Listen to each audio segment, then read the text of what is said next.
He crushes that one. Left field and into the night it goes.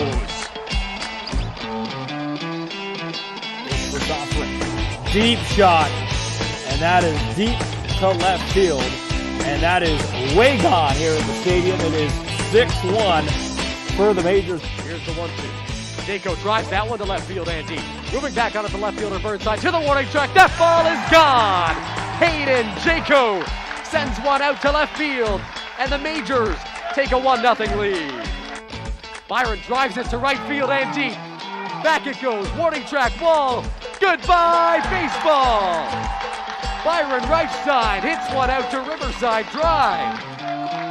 The Majors lead 5-0 on an absolute bomb from Byron. The pitch from Candell. Called strike 3 on the outside corner. Fire that bow and arrow, Keith Candell. It's your first career IBL save.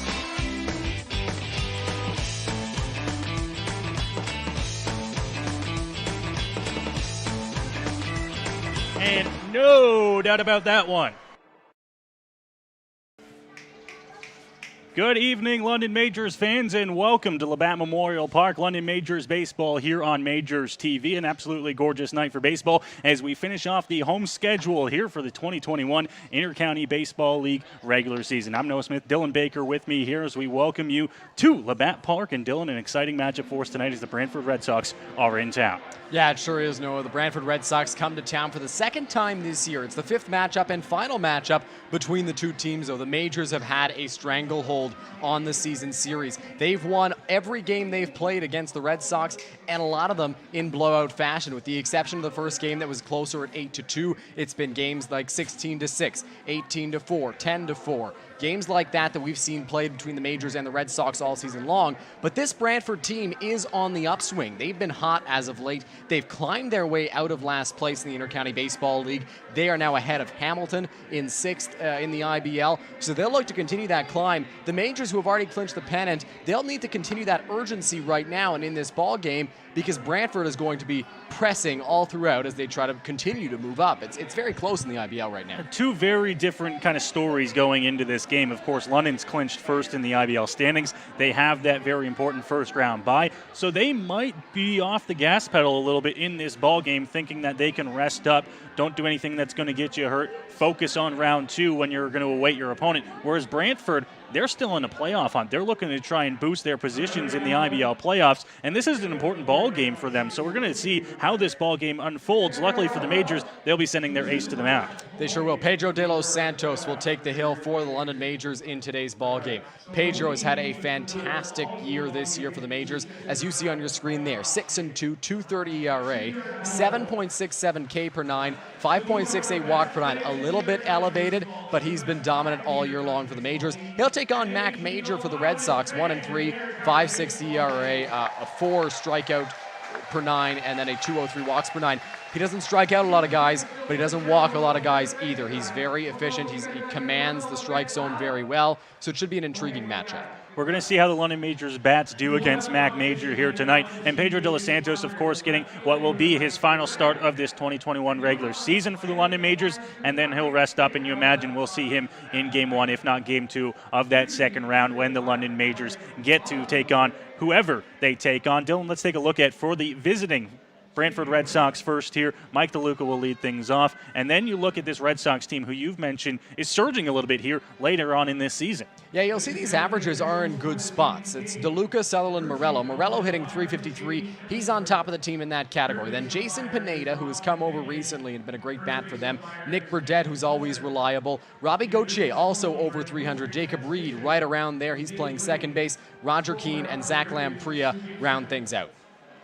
Now the lineup for the London Majors, similar to what we saw earlier on this week. Chris McQueen will lead things off here. Carlos Arteaga batting second. And then it's Byron and Cleve batting 3 and 4. Jaco, Wilkie, Philman, Britt, and Candell round out the London Majors lineup, who will face Mac Major and look to get some runs on the board early. Yeah, they will, and this team has done that all season long. They've been a tremendous offensive team this year, and they've been rolling out the same lineup pretty consistently throughout these ball games, so that's been a big reason for their success. When you know where you're hitting, or approximately where you're hitting in the lineup, you know what position you're going to play. That's huge for you because it gives you that extra little comfort when you're in the lineup. So the Majors have certainly enjoyed being able to do that this season, and that's been a big reason for their success. The London Majors playing their final home game of the regular season tonight, Dylan, and we get to see another big crowd here at Labatt Park, something that we've had the chance to see throughout this season. The London Majors fans coming out, and with the playoffs just around the corner, you can bet they're going to want to see some great baseball and see this team really roll into the playoffs on a high note. We mentioned the first round bye. With the shortened series this year, you really don't get that much time off. A week at max before the Majors will be back in action for round 2. Yeah, there's not a lot of time, as you mentioned, between this or on this bye week for the London Majors. They're going to look to take advantage of that little rest that they do have. But this team is built better than prior years. They've got depth, they've got offense, they've got pitching. The defense is pretty good. These are final tune-ups, and the Majors should treat them as such. The London Majors introducing their starting lineups here with the 9 Tecumsehs going out there. Dylan, your younger brother out there, actually introduced by our very own Eric Collins, and gave a little bit of a tip of the cap, eh? Don't Yes, you just love to see it? Yeah, no, it was pretty awesome. I'm sure Aaron really enjoyed the moment. Here's a look at the IBL standings coming into the final weekend of this 2021 regular season. You see the London Majors with the playoff first place pennant clinched at the top there with a record of 19-8. Kitchener in second place. It looks, Dylan, like Kitchener's going to have that second place kind of solidified going into this final weekend. That could still change, but it looks like they're sitting pretty good there. But then 3, 4, and 5, even into 6 and 7, it gets a little tight. You could see some movement there, especially with 3 and 4 with Welland and Toronto. Yeah, you sure could, Noah. And Kitchener's elimination number, or magic number to clinch second place, is right around 1. It's 1 or 2 right now, so they're very close. But Welland, Toronto, even Barrie could potentially make a late season push. It's not out of the question right now. They could make it close with Toronto and Barrie both having just a couple of games left. But I think we could see some movement between the Jackfish and the Maple Leafs as they jockey for positioning. Toronto with a win tonight can clinch home field advantage during the postseason, so that'll be a huge game to watch for this evening as they look to solidify that advantage throughout the first round of the playoffs. Through the first round of the playoffs, of course, the Majors will pick up that home field advantage throughout the playoffs wherever they are, and that is huge for them as you take a final look at those 2021 IBL standings and going into the final weekend of this season. An exciting night for baseball here. The clouds have rolled over Labatt Park, but it is still a good night for ball. A little bit chilly here as we move into September baseball, Dylan. Our first broadcast here in September, and you can bet you're going to need a sweater as this game moves along. Yeah, for now we're nice and comfortable in our T-shirts and shorts up here in the press box, but as the game goes on, those jackets, sweaters are going to become more and more important, and there is never, or there's very rarely IBL ball played in the month of September, so it's something to get used to for us for sure. Usually reserved for the IBL finals and maybe some late playoff games. Nope, we are still finishing up this 2021 regular season, and now we'll take it down to the field here as it looks like we are just about ready for anthems. First pitch soon to follow here from Labatt Memorial Park. Ladies and gentlemen, at this time we ask you to please rise if you are able. And gentlemen, please remove your caps and join in the singing of our national anthem. To introduce tonight's anthem singer, we go down on the field once again to Mr. Alan Dukes. Thanks so much, Eric. Tonight we have Patrick James Clark with us. Patrick James Clark is a local singer, songwriter, and two-time Forest City London Music Awards nominee. He's performed over 1,000 shows across Southern Ontario and received radio play all over the country. His latest single, Pay You Back, is available everywhere right now. Ladies and gentlemen, Patrick James Clark.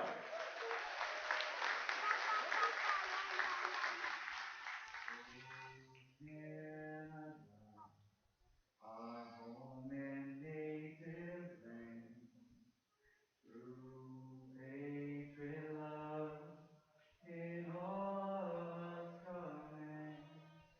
With glowing hearts we see thee rise, true, most strong and free. From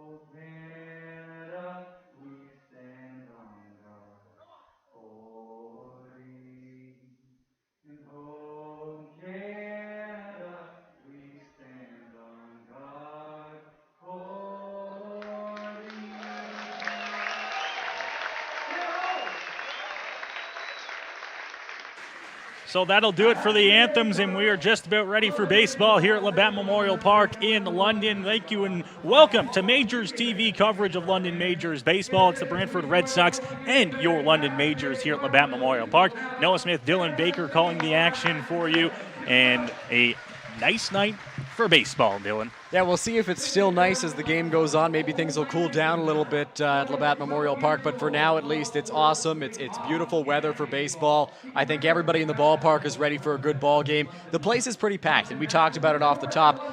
We've gotten great crowds here at Labatt Park all season long, and in talking to people around the team, these are some of the bigger crowds that we've seen in a while for the Majors at Labatt Park, as you see the ceremonial first pitch there.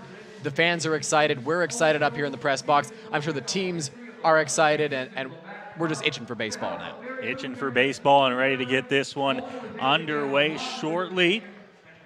The London Majors looking to try and continue on and roll into the playoffs on a hot note. They're one of the teams, Dylan, that actually has to play 3 games this final weekend of the regular season. A lot of teams down to their final 2. 3 games going on in the Intercounty Baseball League tonight. We'll check out the out-of-town scoreboard here going into this game. Barrie is in that game getting underway right now, and then Toronto in Hamilton as well. And then over in the MLB, Oakland in Toronto. Haven't got a score update for you there, at least to start. Yeah, that game is underway, but some pretty pivotal games in the IBL because Toronto and Welland are both in action right now, and they're jockeying for positioning. Barrie, Hamilton, and Brantford are all in the mix in those bottom 3 spots as they try to shift around right now. So there's a lot up for grabs tonight, and we'll be watching the games as they play out this evening. And for the Blue Jays as well, they're in the midst of a wild card push and a big game against the Oakland A's tonight, who are also in the hunt. I can tell you, Noah, and I can tell the audience at home, it is 2-0 Oakland in the bottom of the second inning. So Oakland out in front to an early lead. We'll keep an eye on that game and the games going on in the IBL tonight as we move along here from Labatt Park. But our focus, of course, this game here, and there's a look at the starter, Dylan Pedro de los Santos, the lefty for the Majors, who has been oh so good all season long, and we'll look to try and carry the Majors to another victory here tonight. Yeah, it can be argued that he is their ace, and it's always fun to watch Pedro throw warm-up pitches. He doesn't give it 100% out there for the most part. He's usually just tossing it in there. He's a fast worker, and he just wants to get into the ball game, get into the groove, so he gets through those pitches pretty quickly for the Majors, and he'll look to take down this Brantford Red Sox lineup. No, I believe that he's faced every team in the IBL except for the Toronto Maple Leafs. So this will be his second start against the Brantford Red Sox, and he'll look to make the most of it. And part of the reason why he probably hasn't faced Toronto, they hit lefties pretty well. So you might not see him unless you get to the playoffs, in which case you got to throw your ace and you got to hope that he can shut him down. But tonight, his focus is on these Brantford Red Sox and their starting lineup to get things going here. Awfully familiar, as we've seen all season long. Yeah, Brantford keeping with the same thing as they look to continue their success. And it's possible that at the beginning of the year it didn't look something exactly like this, but with the momentum that they've been riding, they want to keep it up. So they'll do everything they can to do just that here tonight. So we get ready for baseball here at Labatt Memorial Park. De los Santos ready on the mound, and Mike DeLuca will come to the plate here for the Red Sox to try and get things started.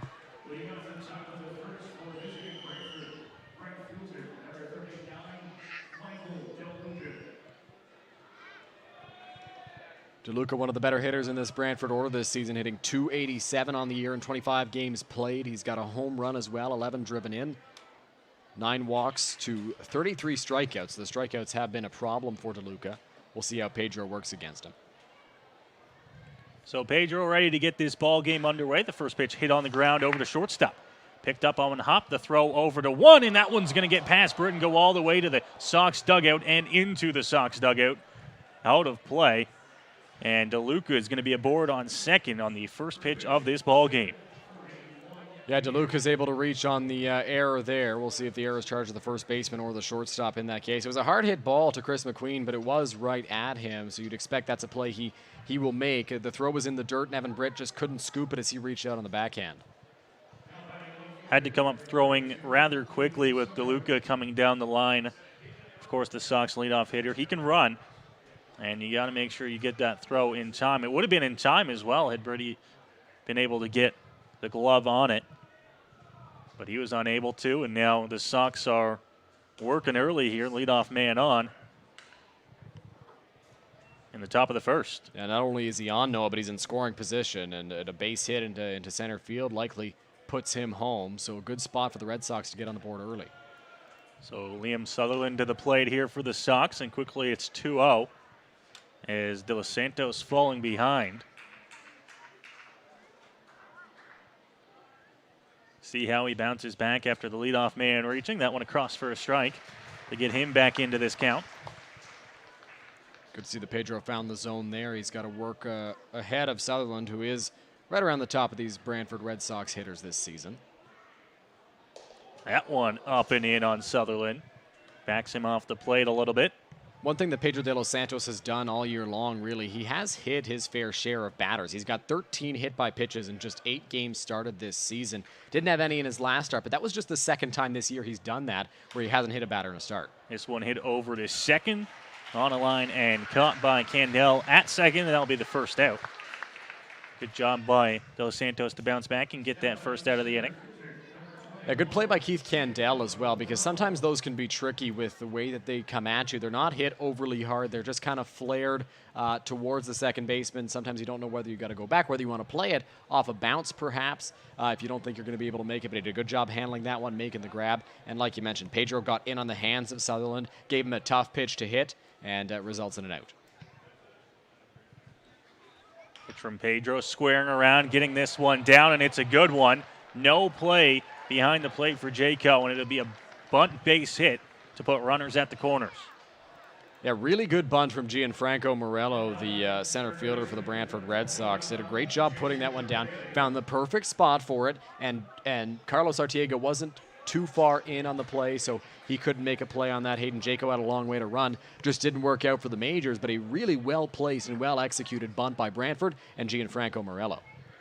Not exactly what you expect when the 3-hitter comes up with a runner in scoring position in the first inning. But Morello able to fool the Majors defense as he laid down a perfect bunt. And now the Sox are 90 feet away from scoring the first run of the ball game. Santos upstairs, count even at a ball and a strike now. Just 9 pitches into this one, Pedro's thrown 5 strikes. The number's a little bit lower than what you'd like, but Pedro's a guy who's not always around the strike zone. He relies on the chase and the swings and misses, as we saw one there out of the strike zone. He relies on his deception and his pitches, and so a lot of the times they won't find the strike zone, but he's generating swings and misses. We haven't really seen that to this point, though a good sign that Pineda chased. De Los Santos 1-2, swing and a miss. Gets Pineda on strikes, and there are 2 gone. Really good pitch from Pedro de los Santos there in a really big spot. Was able to get the chase from Pineda on the pitch in the dirt. Made quick work of him. And you know Pedro's locked in when he's working quickly to batters, when he's being very efficient out there on the mound. And that's exactly what we saw against Pineda. And that at-bat came right after him. First pitch called strike, then missed, but then got 2 straight swings and misses to get the strikeout in a big spot as well with runners at the corners, less than 2 outs. Now he's at least got 2 away. First pitch to Nick Burdett across for a strike as De Los Santos looks to try and work out of this top of the first inning, and if he can do so, what a fantastic job after the leadoff runner got to second on the error. Yeah, a less than ideal start for Pedro de los Santos in the London Majors, but he's able to work out of it for the most part here. He's just got 1 more out to record in order to get out of this inning.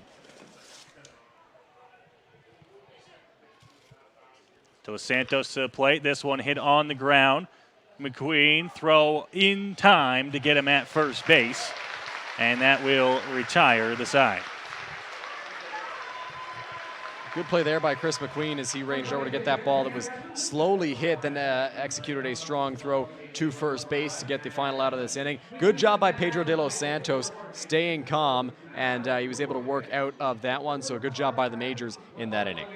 Jersey autographed by our London Majors 2021 team, plus a big card and bad London flag. The second prize pack includes 1 London Majors New Era hat signed by the players and a gift card and bad London flag. The draw for these customized prize packs will be drawn in the middle of the 6th inning.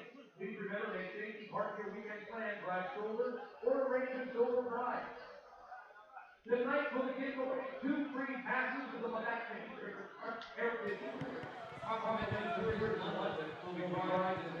So we move along to the bottom of the first inning here at Labatt Park.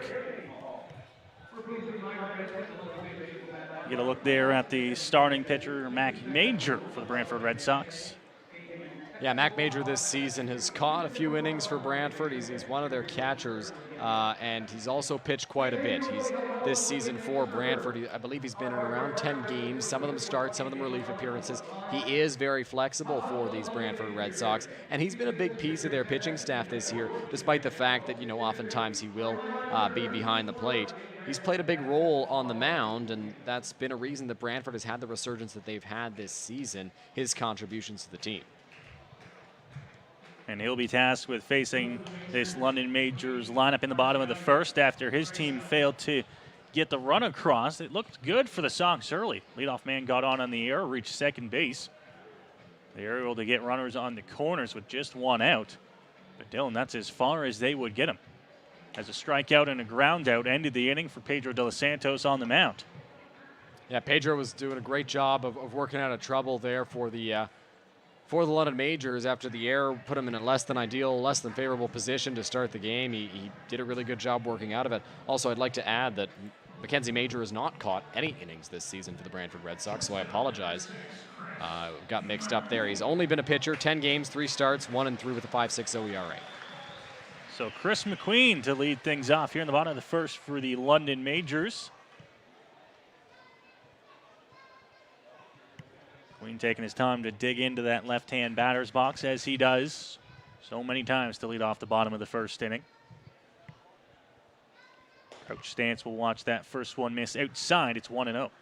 Yeah, Chris McQueen, every time to lead off the ball game, he takes his time, digs in, ensures that his feet are in the right spot, that he's all set up perfectly, and he's ready to go.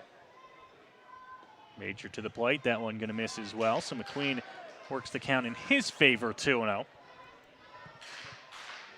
Chris McQueen will do this so often. He has 12 walks and just 6 strikeouts this season. He's a very patient guy at the plate. Now ahead in the count 3-0, so he can take his walk and use his speed on the base paths, but it also puts him in a really, really good hitter's count, a chance for him to put a ball in play and do some damage.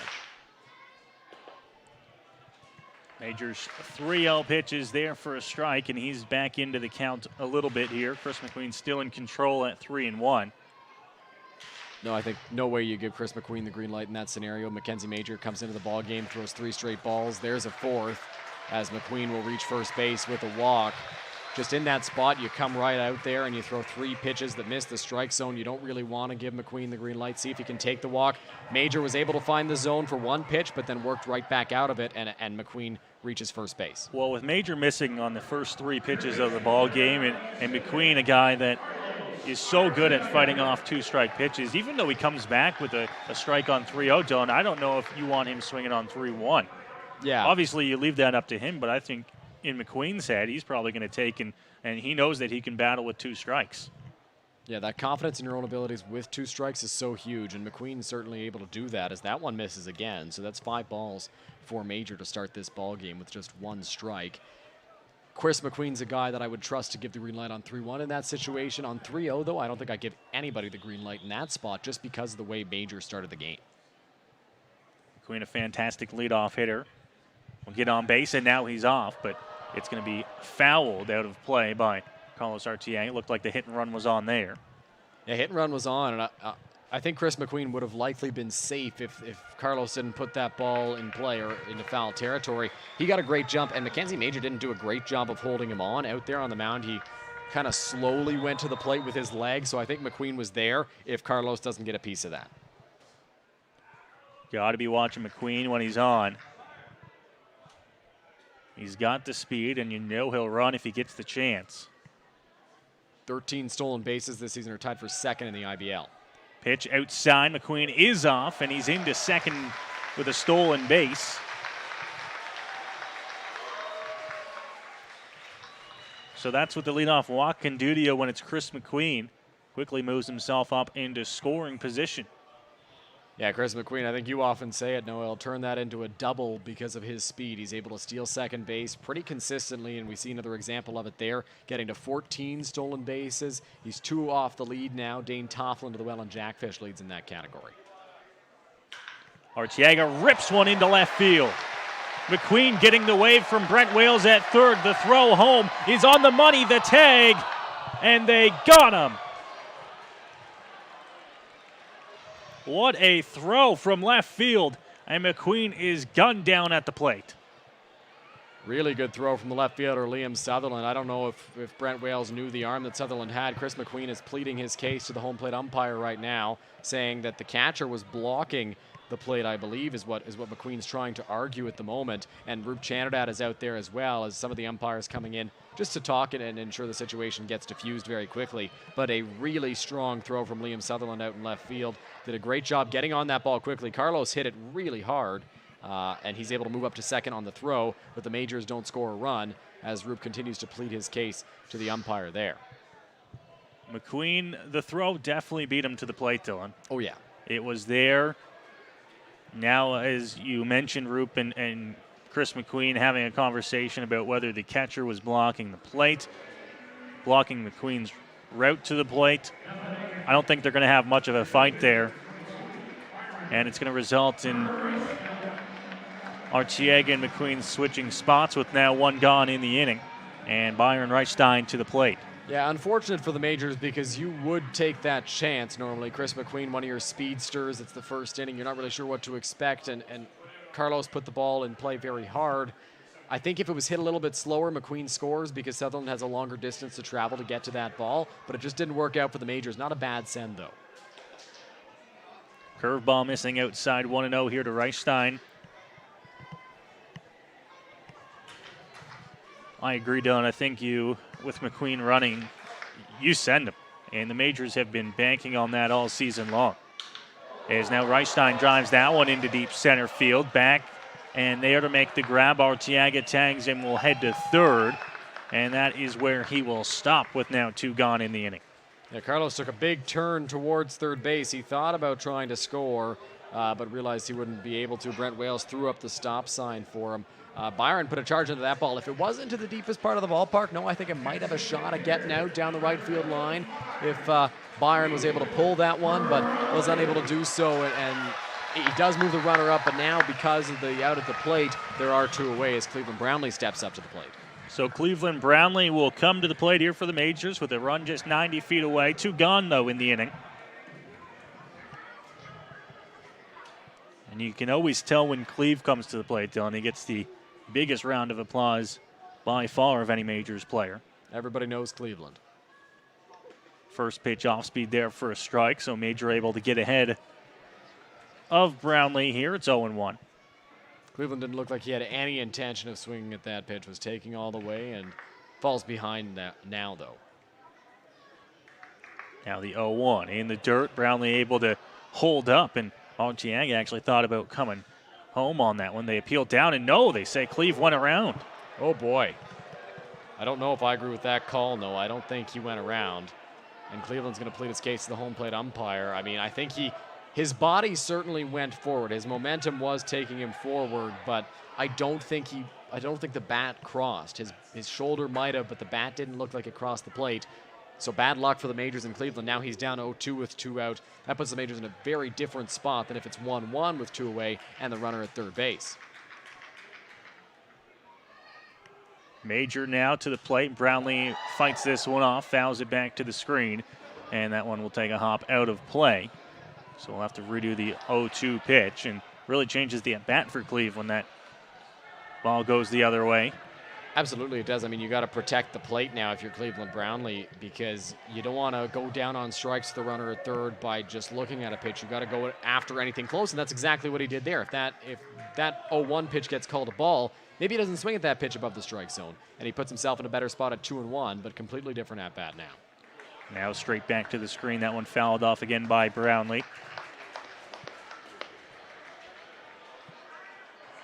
Still an 0-2 count here on the London Majors cleanup hitter.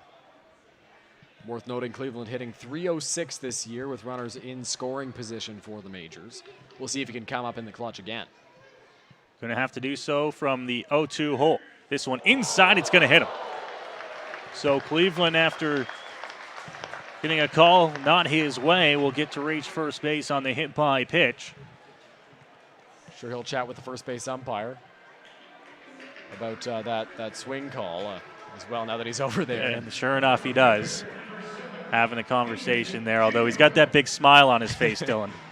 Tough to toss a guy when he's smiling and he's nice to you when you're an umpire, I'm sure. Brownlee, of course, been in the league a long time. He's gotten to know a lot of the umpires who work the circuit. And now he's aboard on first after the hit by pitch. And for Mac Major, that's a tough spot to hit a guy in. Got him 0-2. Got a call go his way, but hits Cleveland there, and now it's first and third. He throws a first pitch strike to Hayden Jaco, and that's a good way to bounce back after the hit by pitch. But yeah, 2 strikes, 2 out. Chance to get yourself out of a jam, and you hit the batter. That's less than ideal. Jaco down 0-1 as Major works with runners on the corners. This one in the dirt. Jaco does not offer. Major's looking to get on the board early here in the bottom of the first inning. McQueen led things off with a walk. He was thrown out at the plate. Now runners at the corners. This one comes inside, and it hits Jaco. So that'll load the bases here with 2 gone. That one, just a breaking pitch from Mackenzie Major out there on the mound that ran in and got Hayden Jaco on the elbow guard. It wasn't anything intentional, just kind of slipped out of his hand. Jaco took it, and now the bases are loaded for Austin Wilkie. Wilkie this season hitting .295 for the London Majors, a .737 OPS. He's got 12 runs batted in. Normally he's the guy that gets on and gets driven in. We'll see if he can come up with the bases loaded now and 2 away. Wilkie has been in a bit of a slump as of late. He'll look to break out of it here.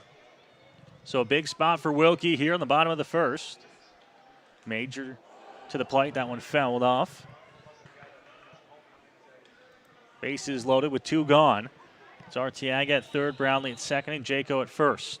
Austin Wilkie led off the ball game on Tuesday in Toronto, and he got a double to lead off the game, scored a run. Finished the day, though, 1 for 6. Did not get any hits after that first plate appearance. An RBI, 2 strikeouts, just the 1 double. Major grabs his sign here and gets ready to come to the plate on the 0-1 count. This one hit on the ground, third base. Picked up on a hop. He'll just take it and step on third. And that'll do it for the first inning here from Labatt Park. So both teams get runners on. Nobody able to get them across. And it is a 0-0 ball game as we head to the second. You're watching London Majors baseball here on MajorsTV.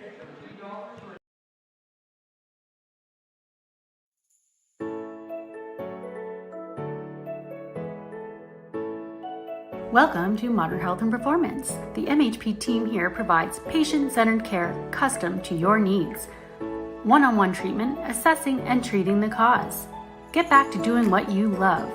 Offering chiropractic, physiotherapy, massage, and custom orthotics. Our team is here for you. Book your appointment online today. New patients always welcomed.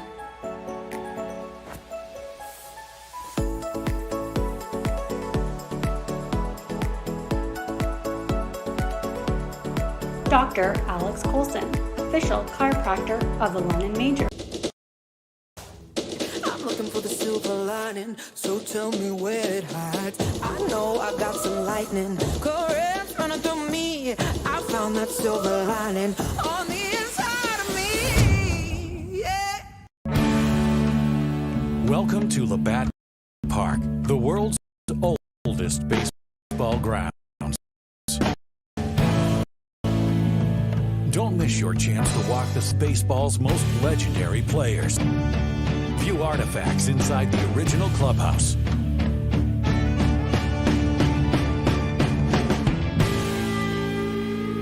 Book your tour at labattparktours.ca.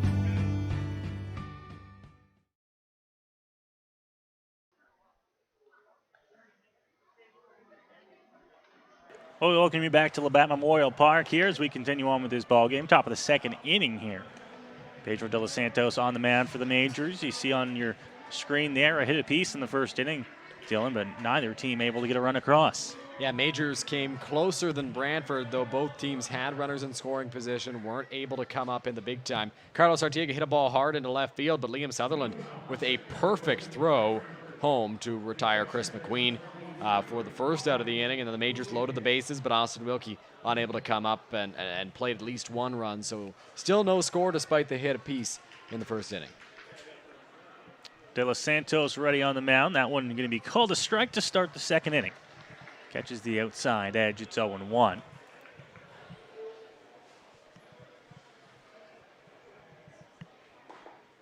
Right there again. This one just missing, though.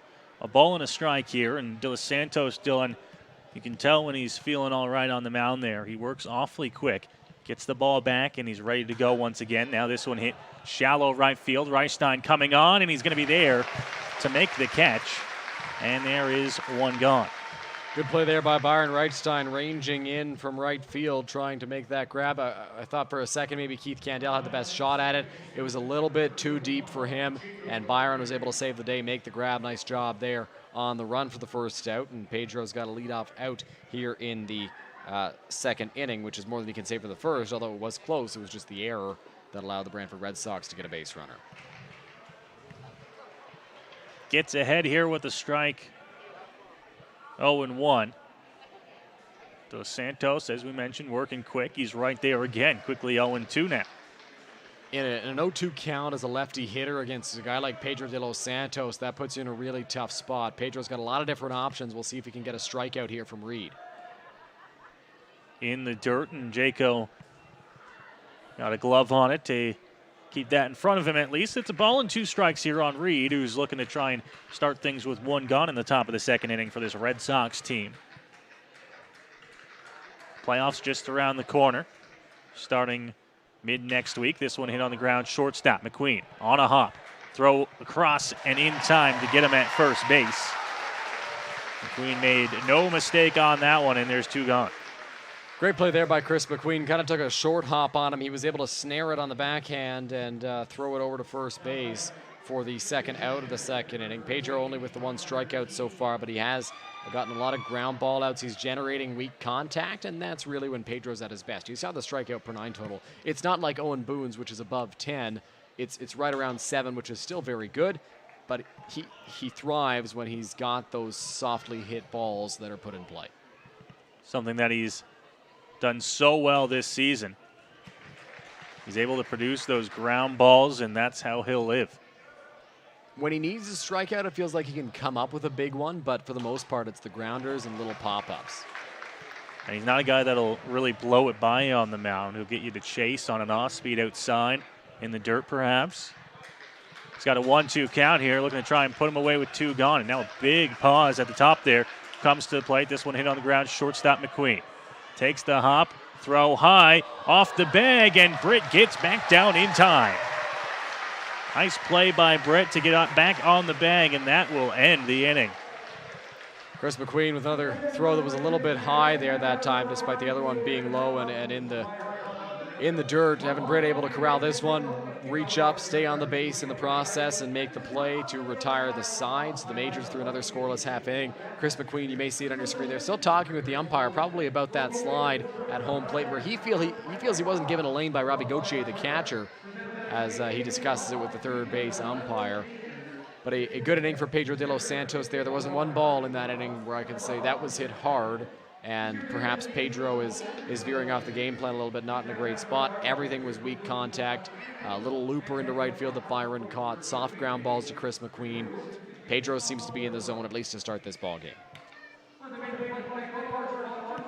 Mac Major back out onto the mound here for the Sox to start the bottom of the second inning.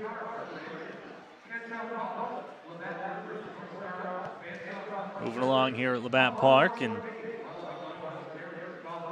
fans continuing to fill in here, getting their final chance of the regular season to watch this IBL pennant champion London Majors club, Dylan. Just the 3rd time they've done it in the last couple decades. Yeah, really good squad this year for the London Majors, and you ask anyone around the team, they'll tell you the same thing. They're looking to make a run. They've had, like you mentioned, the 3rd pennant for them this year over the past decade or so. Still don't have a championship. They are going to be gunning hard for that. A lot of these guys this season with the makeup of this Majors roster have been around the team for a while. They want that pennant, or sorry, that championship, I should say, more than anybody. Major behind 1-0 here. Oh, big swing and a miss there. Philman now in a 1-1 count to lead off the bottom of the second inning. This one fought off on an off-speed pitch. He fouls that one the other way, and out of play, 1-2. Philman with 20 runs batted in this year, a .306 batting average as well.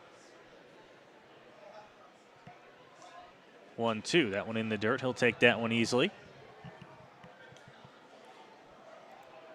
Philman this season for the Majors has 21 strikeouts, had just 29 strikeouts in 70 games in his final 3 collegiate years. Ripped that one to left, but it is going to be well foul down the line and out of play. Couple oohs and ahs, but he knew that one was well off to left. Oh yeah, Philman knew it, but the crowd didn't. I mean, Philman got a large chunk of that baseball. Now he hits this one off the mound. It goes over to Major. Now off the mound. He's diving into first, and he's safe. What a play by Philman to get around the tag. And he's on board to lead off the bottom of the second inning. Yeah, Philman kind of cued that one off the end of the bat towards first base, or off the, sorry, pardon me. He hit that one hard off the leg of Mackenzie Major out there on the mound, and then it trickled over towards the first baseman, Nick Burdett. He tried to get on it quickly and touch the bag, but was unable to do so as Adam Philman dove in, evaded the tag, and was safe at first. So Philman on here, and he's got things started. A base hit in the bottom of the second inning. Now the first pitch is there for a strike. 0-1 here on Evan Britt.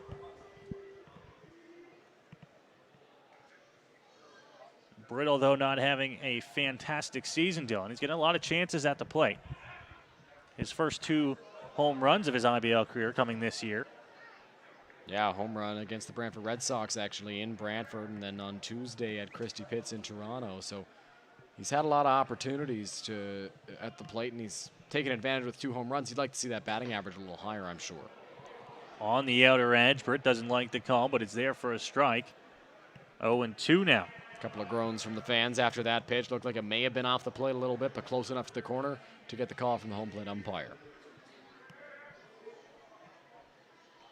Major checks on the runner. Now he comes to the plate. This one off the plate, though. Britt able to see that one well and take it. Britt Candell, and then back to the top of this London Majors order. Here in the bottom of the second. Off speed, this one hit lightly on the ground. Cutting it off at third. The throw is in time to get Britt over at first. Philman will move up to second, and there's one gone. Tough play. They were never going to turn 2 on that ball. It wasn't hit nearly hard enough. Good play by Jason Pineda coming in, the third baseman, making the play and firing it over to first in time to get Britt. Philman able to move up to scoring position for Keith Candell. Keith Candell, since the doubleheader against the Kitchener Panthers, is hitting .500. He is 9 for 18 in that span. His average, which was sitting at one point in the 230s, then into the 250s, where it seemed to be sitting comfortably, is now over 300. Keith Candell is hitting .309 this season for the Majors. His time is called there. Time called, and Major still just wanted to go through the motions there, it looked like.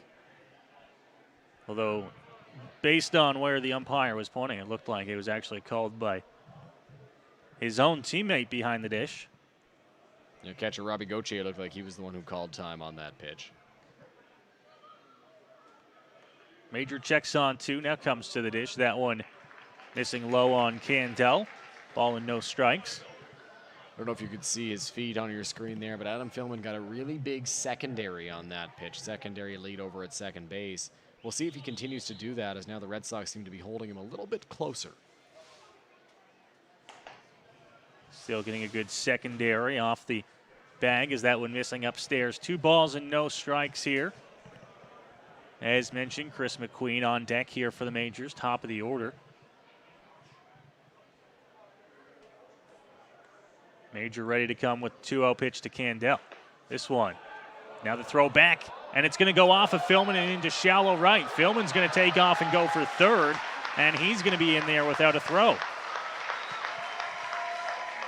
It seems like he is a little hurt over there at third base, but that's why I mentioned the secondary lead that Adam Philman was taking. You wondered if maybe the Red Sox were going to put something on, if maybe, you know, the pitcher, Mac Major, might do one of those inside moves over to second base to see if he was in the middle of his secondary. Instead, it's the catcher, Robbie Gauthier, who makes the throw over to second base, and it winds up hitting Adam Philman in the shoulder and going into right field, allowing him to move up.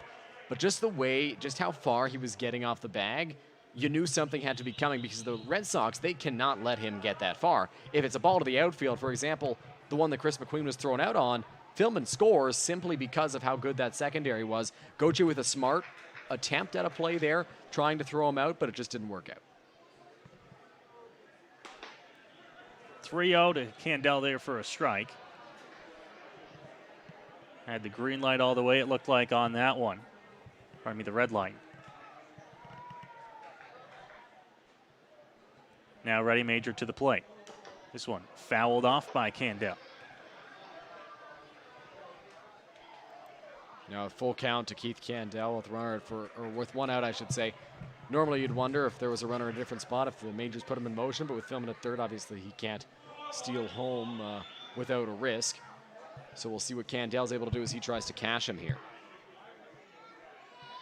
This one ripped down the line, picked up on a hop, the throw to one in time, but it will score the first run of the ball game as Philman jogs home, and the Majors have a 1-0 lead. Really good play by Jason Pinedo over there at third base. The ball was hit hard off the bat of Keith Candell, but he was able to handle it on the backhand, threw a strike over to first to get Keith, but I'm sure Candell will trade that out for a run. Does the job that he had to do, Dylan. That's all you got to do. Get that run home any way you can, and he's got the Majors up in front here, now 1-0. And back to the top of the order for Chris McQueen. Led off the bottom of the first inning with a walk. Stole second and then was thrown out at home. Squared around, pulled back on that one. It misses inside, 1-0. Got to imagine McQueen, after being thrown out at the plate, is eager to try and get back out there on the bases where he can score a run. I'm sure it was frustrating for him, being a speed guy especially, getting thrown out at home, but just a really good throw from Liam Sutherland. Fouled off by McQueen. Type of guy that can start a rally with even 2 gone in an inning. As we mentioned in the bottom of the first, he can turn a walk into a double fairly quickly with that speed. Swings and fouls that one off at the plate. McQueen ahead of that off-speed pitch from Mackenzie Major out there on the mound. In a 1-2 count, McQueen not a guy who strikes out a lot. He's got 6 strikeouts on the season. I think it's been at least a few games since his last punch out at the plate. He's going to battle right now, and we'll see what he's able to do on 1 and 2.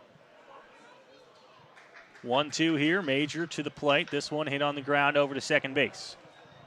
Couple hops to throw in time to get the speedy McQueen, and that'll do it for the bottom of the second. But the Majors get a run across on a ground out by Keith Candell. Philman comes in to score, and the Majors will take a 1-0 lead into the third inning. You're watching London Majors baseball here on Majors TV. Welcome to Labatt Park, the world's oldest baseball grounds.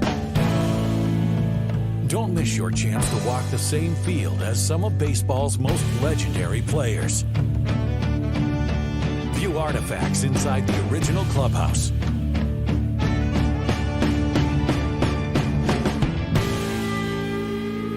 Book your tour at Labatt Park Tour.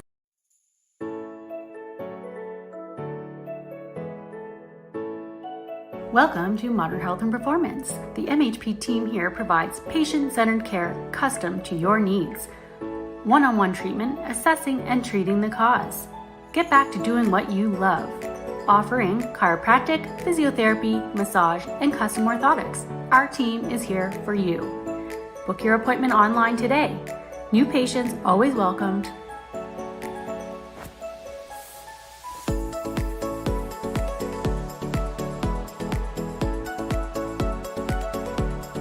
Dr. Alex Colson, official chiropractor of the London Majors. I'm looking for the silver lining, so tell me where it hides. I know I got some lightning, currents running through me. I found that silver lining on the inside of me.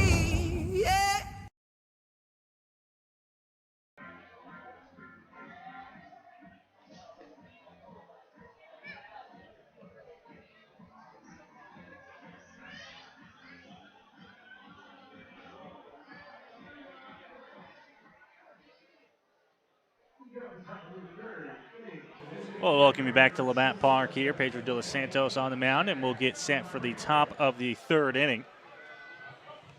Majors picked up a run in the bottom half of the second zone. They lead this ball game 1-0.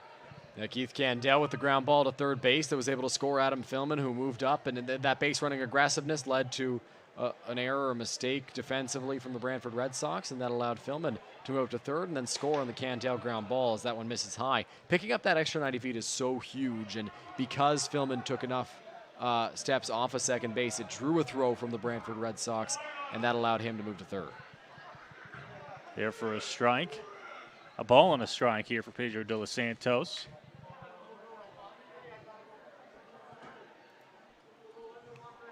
Now the lefty deals, and it's there as well. That one looked like it may have been a little bit low. Sorry to interrupt there, Noah, but Pedro working very quickly and now ahead of Lamprilla. This one hit left field. Couple steps in. That ball hangs up there, and it will be out number one. Off the bat of Lamprilla, one gone. Softly hit fly ball into shallow left field. Philman was able to make the grab and record the first out. Just a little pop fly off the bat of Lamprilla into shallow left. And again, Pedro still working to weak contact. I don't know if he's allowed a hard hit ball in the ball game so far. If so, it's only been one, more than likely, because he's looked very good and he's looked in typical Pedro form so far in this ball game. Hit on the ground. This one up the middle for a base hit. Diving Candell can't stop it. And it'll be a one-out single here to get the Sox on base in the top of the third inning. Valiant effort there from Keith Candell over at second base as he tried to make the play on that baseball. If he's in double play depth, if there's a runner at first and he's shaded more towards second base, there's a chance he makes it. He nearly made the play right there, just did come up empty, and so now there's a base runner as Pedro de los Santos will look to work his way out of it, potentially get a double play ball. Maybe a big strikeout like the one he had with a runner at first, runners at first and third in the first inning. We'll see what he does here against Liam Sutherland. Missing outside 1-0. Pedro working with the base runner on here in the top of the third inning. He's got one out, though.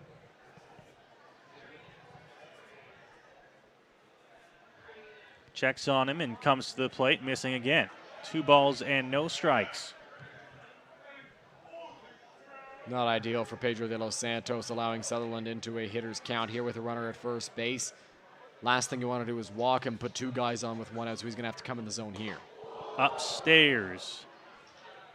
Brushes him off the plate on that one. 3 balls and no strikes as De Los Santos now struggling to find the zone a little bit here in this at-bat.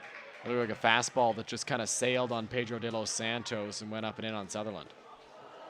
Now that one's inside on Sutherland, and he's going to head on down to first base, and that'll put runners at first and second here now, just 1 out. You know, I'm not sure, Noah, but I believe that was ruled a hit by pitch by the home plate umpire. He called time, pointed at the batter Sutherland, and sent him to first base. So a hit by pitch on 3-0, not as bad as a hit by pitch in a more favorable count for De Los Santos, but still, you don't want to have 2 guys on with 1 out, and that's the spot he finds himself in with Gianfranco Morello at the plate.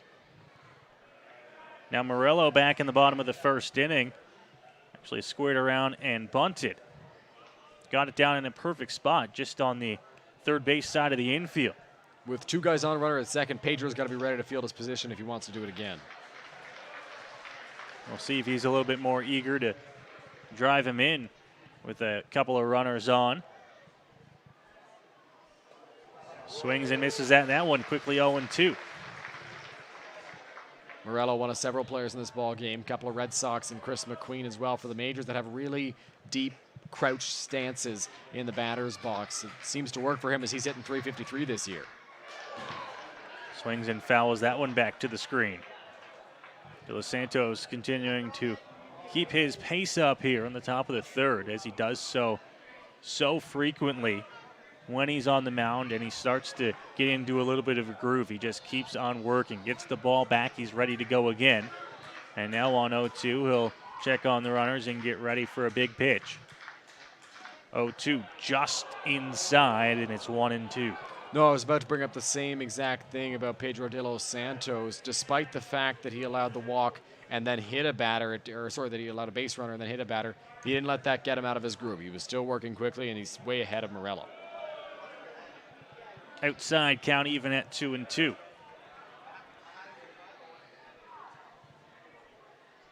It's one of those times after Pedro misses with 2 pitches in a big spot that he'll go off, gather himself, and now get ready to go again. The lefty to the plate, just inside. Hometown crowd wanted that one, but it did miss. And now the count is full at 3-2. Home plate umpire not doing him any favors on that inside corner. He's going to call it like he sees it, and he hasn't seen it in the strike zone just yet. Now the 3-2. That one a little closer, but still doesn't get the call. And he will walk him to load the bases. No, I'll give him the first 2 pitches on the inside corner that missed for sure. Those were definitely inside. I know Pedro and Jaco want those calls because they're 2 strikes, but right there, I mean, I don't know where that one missed. It looked like Pedro wanted the call, Jaco wanted the call. Everybody was kind of expecting the call, and the hometown crowd sure getting on the home plate umpire after he missed that pitch, so they say. But now the bases are loaded with 1 out. Pedro went from 0-2 to a walk on Gianfranco Morello. Misses upstairs to start the at-bat here. Britt playing in at first base, but that's about it for this London Majors infield. Fouled back to the screen. Pedro now working out of the windup with the bases loaded. Runners can't really go anywhere. They can't steal a bag unless you're really trying to try something, but maybe that gets him into a bit more of a comfort zone working out of the windup. We'll see. Swing and a miss on the 1-1. So he's able to get himself into a good count here. A ball and 2 strikes, and we'll look to try and put him away in what would be a big out number 2 if he can. Be huge for Pedro in the majors here. 1-2 to the plate. This one chopped over. Coming across, and he's not going to have it. Arteaga from third. And a run will come across to score and tie this game at 1. Hear the cowbell there from the Brantford faithful, and that one just kind of took a funky hop on Carlos Arteaga. The way it was bouncing, it was going to be tough to make a play. It wasn't hit overly hard. It's not going to be ruled an error on the majors. It's going to be ruled a base hit. Would have been unlikely that Carlos gets any out there, and that was just solidified when he dropped the baseball.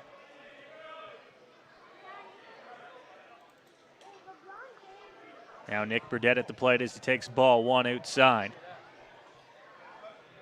Pedro in a little bit of trouble here in the top of the 3rd. Still has the bases loaded. Just 1 out. A run already across for the Sox in the heart of their order up.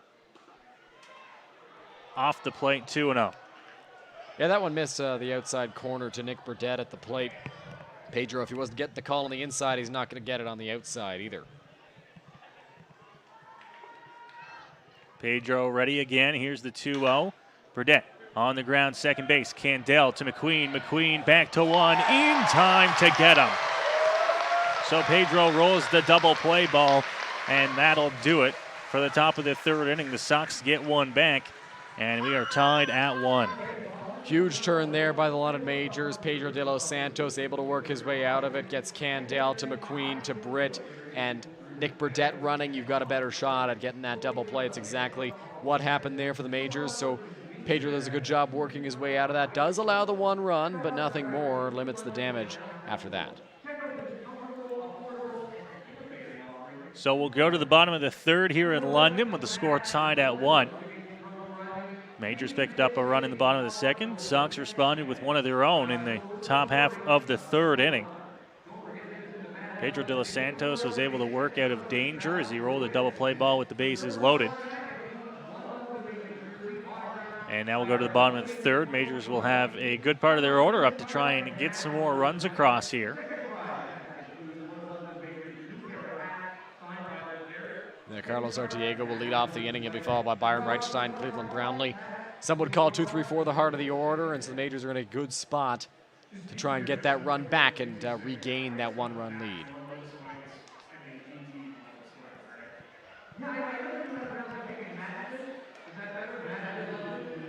Mac Major on the mound here for the Sox and looking to work through this ball game. A reminder that this is the final weekend of the 2021 IBL regular season. The Red Sox, one of the many teams vying for positioning in the final weekend before the playoffs get set to start next week.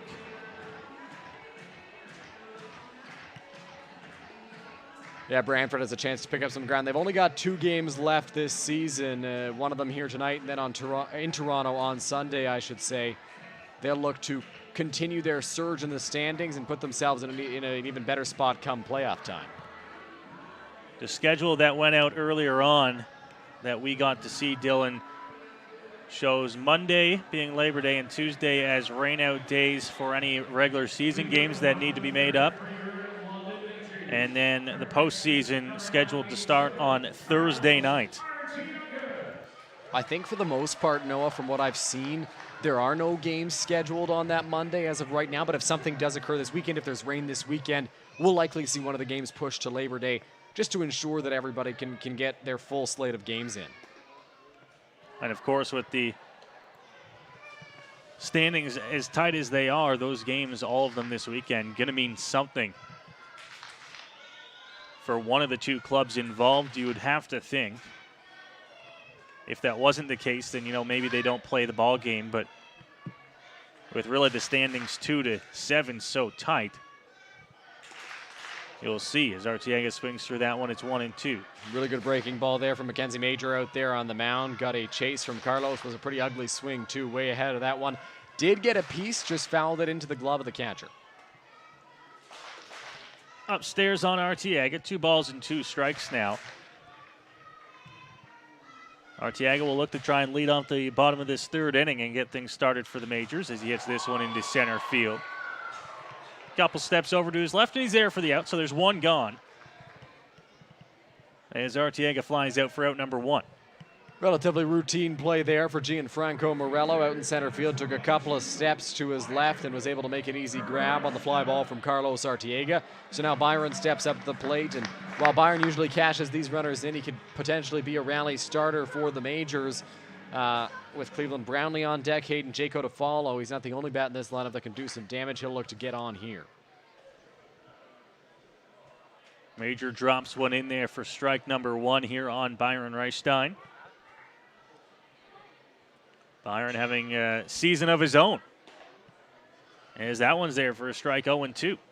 Yeah, Byron this year hitting .436. He's right near the top of the Intercounty Baseball League. He's got 7 home runs, 4 off the lead, and is up near the top in RBIs as well. He's doing a really good job this year for the Majors.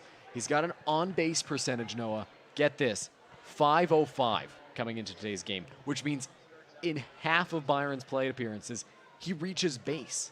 That's insane. He'll look to try and do so here in an 0-2 count in this bottom of the 3rd inning. That one misses in the dirt. Byron, a guy that can do it with the power bats. He can also spray the ball all over the field. We've seen him numerous times, whether it's for power or not, hit the ball the other way. And he swings right through this off-speed pitch, and there's 2 gone. Boy, another beautiful off-speed from Major out there on the mound. We saw the pitch to Carlos that he swung through on what was a less than ideal swing. Another one that just cuts right in under the hands of Byron Reichstein, and it's the 2nd out for the Majors. So Cleveland Brownlee to the plate here for London now. Bottom of the 3rd inning and 2 gone. Cleveland back in his first at-bat in this game. Had a couple strike calls go against him, and then got hit by an 0-2 pitch inside. He was able to reach base, but that's as far as he got. Yeah, bit of a tough at-bat for Cleveland. You get a couple of calls go against you, and then you get hit by a pitch, but I'm sure he was happy to reach base. Cleve reaches on this one, hits it out to left, and it is right at the left fielder, and that will do it for the bottom of the 3rd inning. So the Majors don't get anything here in the bottom of the 3rd as they go quietly, and we will go to the 4th with this game still tied at 1. You're watching London Majors Baseball here on Majors TV.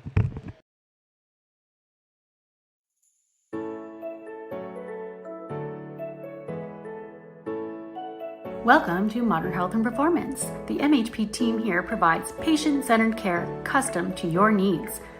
One-on-one treatment, assessing and treating the cause. Get back to doing what you love. Offering chiropractic, physiotherapy, massage, and custom orthotics. Our team is here for you. Book your appointment online today. New patients always welcomed.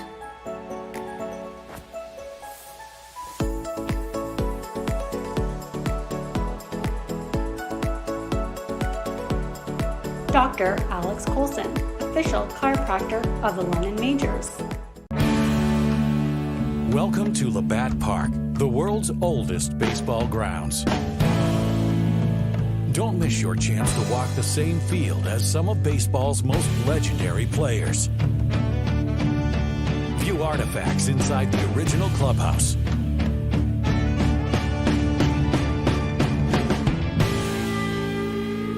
Book your tour at labattparktours.ca. I'm looking for the silver lining, so tell me where it hides. I know I got some lightning, currents running through me. I found that silver lining on the inside of me. Yeah. So we move along here, top of the fourth inning at Labatt Park. Pedro de los Santos, who's back out onto the mound there for the Majors. We'll look to try and work through another inning here against the Brantford Red Sox, who back in the top half of the third came back and tied this ball game at 1. He'll be tasked with getting through this Sox lineup. Gauthier will lead things off here for the Red Sox. Fouled straight back to the screen, and it's 0-1.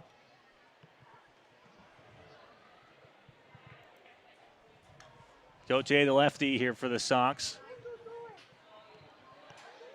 Catcher in the ball game. That one's going to miss outside. A ball and a strike now. Is Pedro working quickly, has that ball back on the mound, and he's ready to go. Pitch there for a strike. Catches the inside corner on that one, and now it's 1-2. 3 hits in the ball game for the Red Sox. Just 1 run. Pitch just off the corner. Gauthier takes that one, and the count now even at 2 balls and 2 strikes.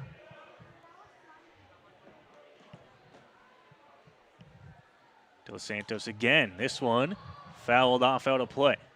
Gauthier able to fight that one and stay alive. And once again, it will be Pedro coming at him with a 2-2 pitch. Good battle brewing here between Gauthier and De los Santos. This one hit on the ground. Kendall's just going to watch it roll into center. And it'll be a leadoff base hit here for Gauthier to start the top of the 4th.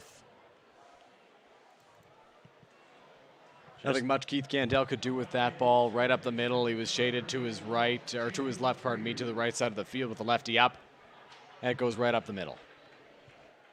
Just the way you want to start the inning here if you're the Red Sox. Get the leadoff man on. And now you got to try and bring him in here.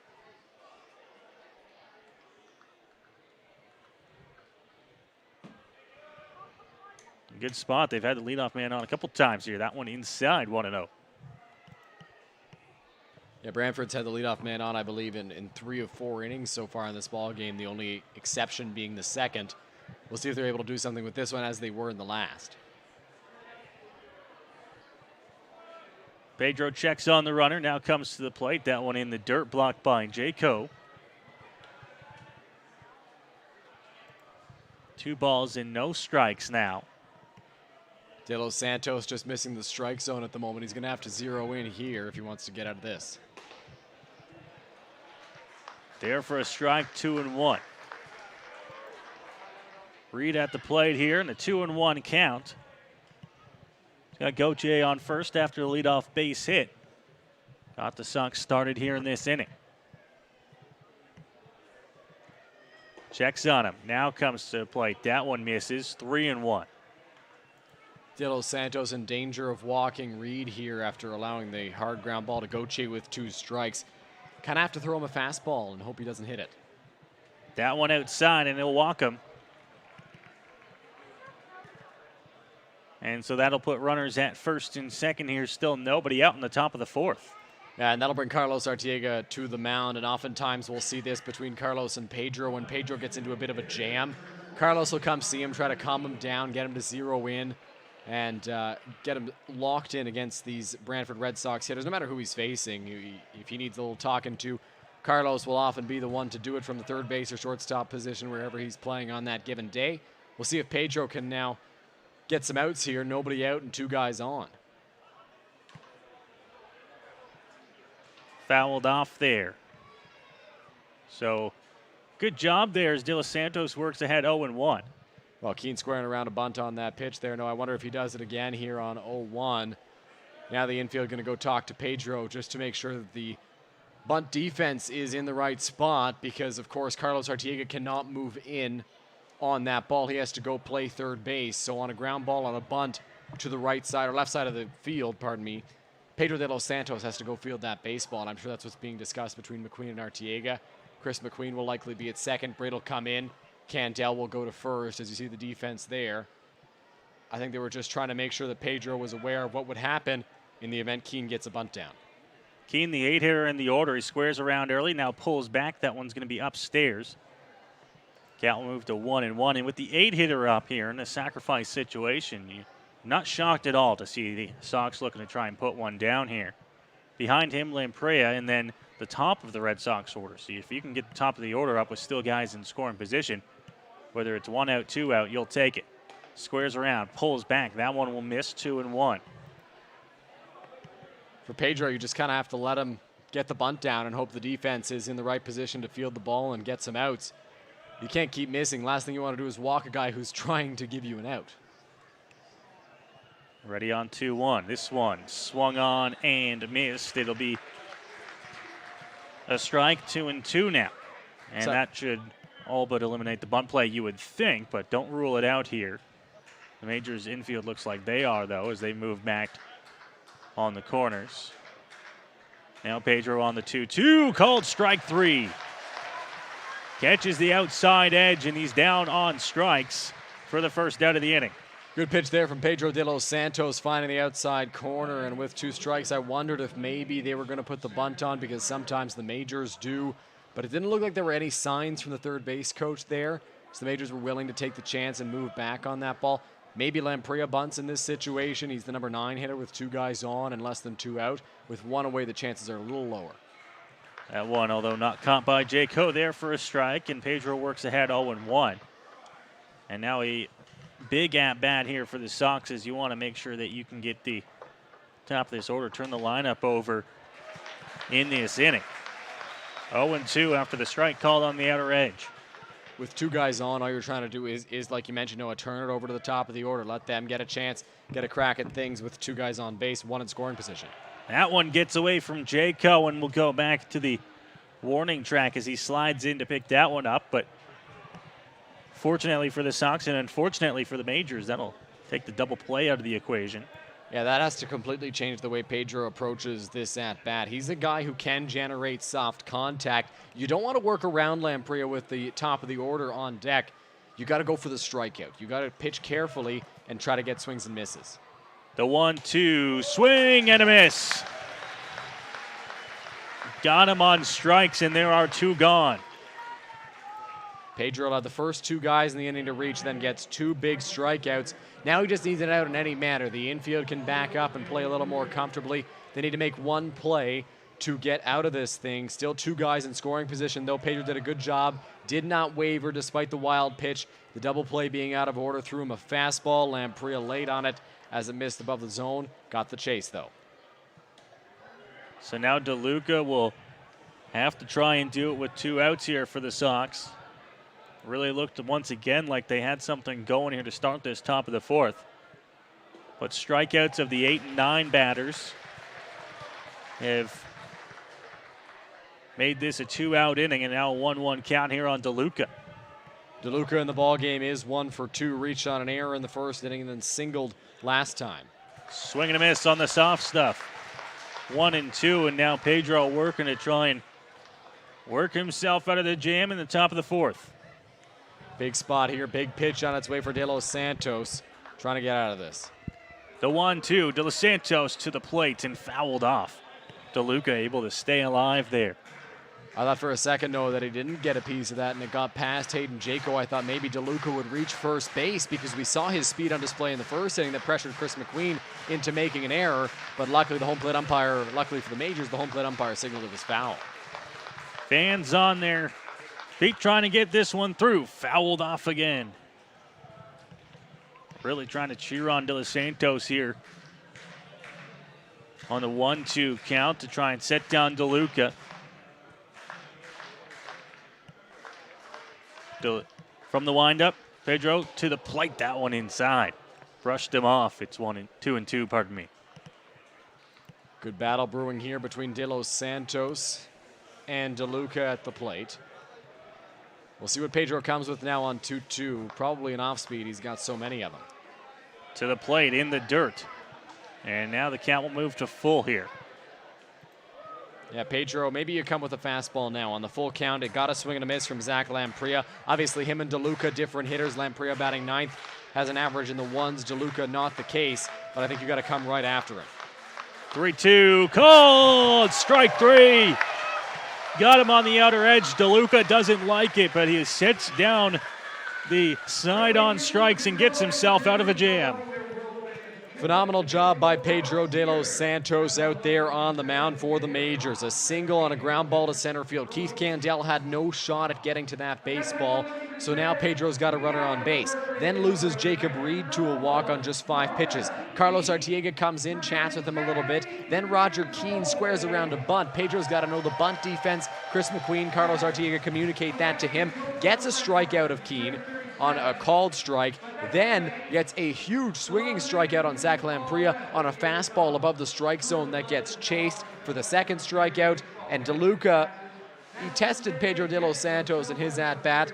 He battled after going down 0-2 or 1-2, pardon me, very quickly. A couple of foul balls. Then Pedro looked like he might be losing him. Comes back, gets a swing and a miss for the third out, so he ends up striking out the side and works his way out of a jam. Not to mention, in the at-bat for Zach Lamprilla, the second last pitch was a wild pitch, and that allowed runners to move to second and third. So now not only does he have 2 guys on, they're both in scoring position, but he gets the strikeout there, gets the last one that he needs, and he works out of trouble. How many times have we said that before this season, Noah?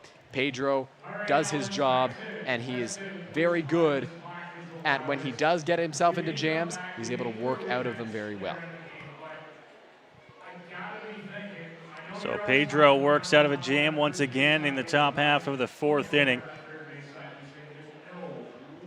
And he'll look to continue on with the good start he's having here tonight in London in front of this good London Majors crowd.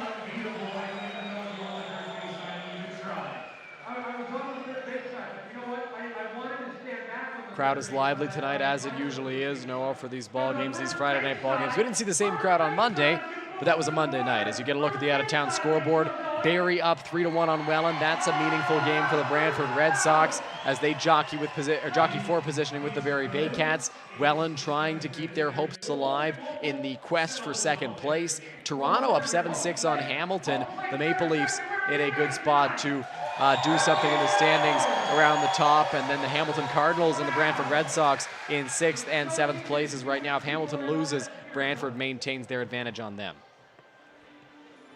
So we'll look at the out-of-town and what is going around the Inter-County Baseball League tonight as the final weekend of this 2021 regular season is upon us. Jaco will lead things off here for the Majors. Bunts one down the third baseline. Going to be a tough play, and he won't have one. It'll be a leadoff base hit here to start the bottom of the 4th. Hayden Jaco likes to surprise the defense with a bunt because you're expecting a big swing from a guy like that who's got an average in the 3s, who's got some power, he's got some home runs this season. He drops that one down. Jason Pineda, the third baseman, took a really strange route to that ball, I thought, Noah. He kind of got around it in the other way that you'd think of. You'd think he'd go one way, but he went the other. Tried to barehand that ball, had no real shot at Jaco, and that allows him to reach. Swing and a miss. Jaco down to second. The tag is there. And it looked like a failed hit and run as Jaco is thrown out at second. Yeah, I think that's exactly what it was, Noah. As Austin Wilkie chased a pitch in the dirt and he swung late too. Sometimes you'll see a guy chase a pitch in the dirt and you'll just know he's fooled by that pitch, but it looked like an emergency hack, like, please, I need to get a piece of this so that my runner isn't left stranded. Unfortunately for him, he just could not, and Jaco gets thrown out. Swings at that 0-1 off-speed pitch, and now it's 0-2 here.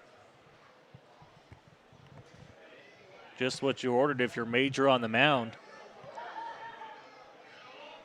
0-2 to the plate, that one in the dirt and blocked. I'd like to highlight the difference between the first and second swings. Very similar pitches for Mackenzie Major out there on the mound. The first one was an emergency hack. The second one, Wilkie just got fooled. 1-2. Off the plate, Major falls off the mound, and it's 2-2. Good job by Wilkie battling back. Got down 0-1, not necessarily by choice. He had to protect with the runner going on the pitch, but now works it back to a 2-2 count. Hit on the ground over to short. Going to be a tough play to throw over to one. Not in time to get Wilkie, so a good effort at short, but Wilkie's going to be aboard with an infield single. A great attempt by Zach Lamprey, the shortstop. Now the ball's gotten away. And the throw back goes over towards the Majors bullpen, and a heads-up play to move up the 90 feet to second. And I think that caught probably a few thousand here in the ballpark, Dylan, off guard. That includes myself. Yes, myself as well. I think a lot of people up here with us are thinking the same way. I heard PA announcer Eric Collins say he was playing the music for the next guy because he thought the play was over, but the throwback from Nick Burdett just got away from Mackenzie Major, the pitcher. At least I believe that's what happened. I'll be honest, I wasn't looking, and that allows Wilkie to move up. Now they'll pick off the throw almost into center. And for the Majors, a big chance here with just one gone in the inning. You get a man up to second. And I got to think, Dylan, you got to make the Sox pay here. First pitch fouled off by Philman, out of play. It's 0-1. Absolutely, you do. And if you go back and look at that play, Burdett just threw it back, and Wilkie had a slow reaction to it as well. Once he noticed it got past Major and nobody was there, he was able to move up to second base, but the Majors have to try and capitalize. Philman 1-for-1, has a guy in scoring position, chance to drive him in. This one hit down the left field line, towards the line, and foul. So couldn't quite keep it fair, and the count will move to 0-2. Second consecutive plate appearance for Adam Philman, Noah, where we've seen him get a hold of a baseball, but it just did go foul. The first time in his first plate appearance, it went much further foul. This one, I thought for a second it might stay fair, as Mackenzie Major out there talking to the umpire in the field. Perhaps the umpire noticed something and wanted to chat with the pitcher out there on the mound, but Philman now down 0-2, just has to battle. Coach coming off the Brantford Red Sox bench trying to see what was going on, but it looks like everything's sorted as Major works to Philman ahead in the count 0-2. Checks on the runner, now Major to the plate. That one tipped into the glove, and it'll go down as a strikeout here, and a big out number 2 for Mac Major. A huge out for Major out there on the mound. Philman has 21 strikeouts to 6 walks coming into the ball game. Gets a swing and a miss there from Adam Philman to retire him, and now Britt steps up to the plate. He's 0-for-1 in the game today. Chance to do some damage, though Britt has come up with some clutch hits for the Majors this season. An example of that was last Saturday against the Barrie Bay Cats, or pardon me, 2 Saturdays ago now, with a really big hit in that big 9th inning for the Majors. He'll look to do the same here and put them ahead 2-1 if he can get a ball into the outfield. Down 0-1 here after the swinging strike. Outfield playing Britt straight up here. Not overly deep, and Majors pitch to the plate here. Britt rips one down the line, but that one foul into the London Majors bullpen. 0-2. We've talked a lot about Philman's foul balls and now Britt's hard foul ball there, but all it goes down as is a foul ball in the box score. And if you're Major, your job is to keep that hitter off balance, to generate those foul balls, to get strikes. So he's doing his job, despite the fact that they are hit deep. The Majors are still way ahead of them. Philman's foul ball in the second was a perfect example. Well foul, Britt did the same thing right there. Major's actually executing his game plan very well. Britt off the end of the bat, it'll get into center field.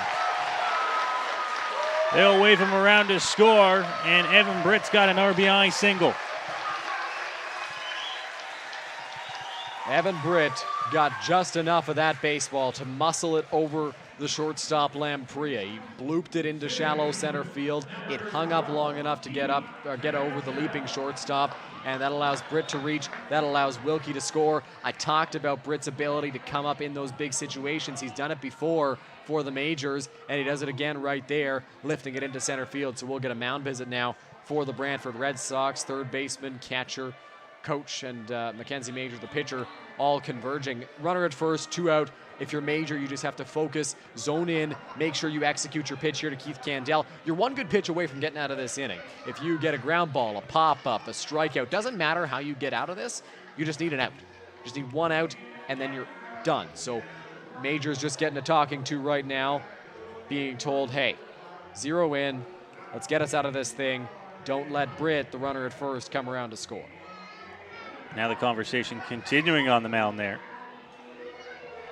And I got to think, Don, it has to do with the conversation that was actually had with the second base umpire and Mac Major earlier on.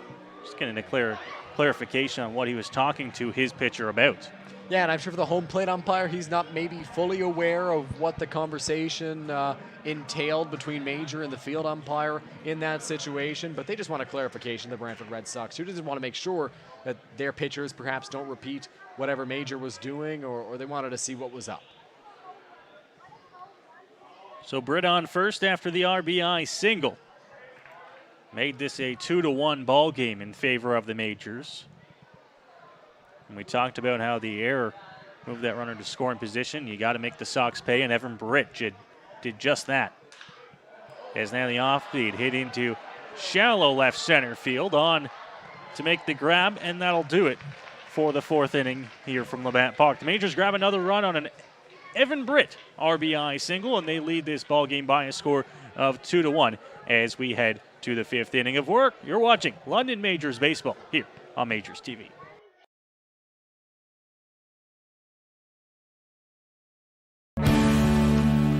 Welcome to Labatt Park, the world's oldest baseball grounds. Don't miss your chance to walk the same field as some of baseball's most legendary players. View artifacts inside the original clubhouse.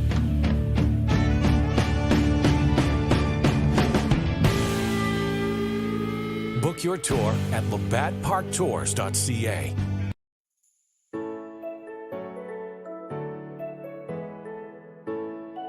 Welcome to Modern Health and Performance. The MHP team here provides patient-centered care custom to your needs. One-on-one treatment, assessing and treating the cause. Get back to doing what you love. Offering chiropractic, physiotherapy, massage, and custom orthotics. Our team is here for you. Book your appointment online today. New patients always welcomed.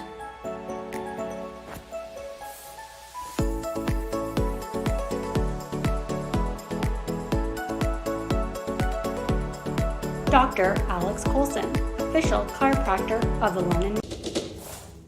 I'm looking for the silver lining, so tell me where it hides. I know I got some lightning, currents running through me. I found that silver lining on the inside of me. Yeah. Right, here we go.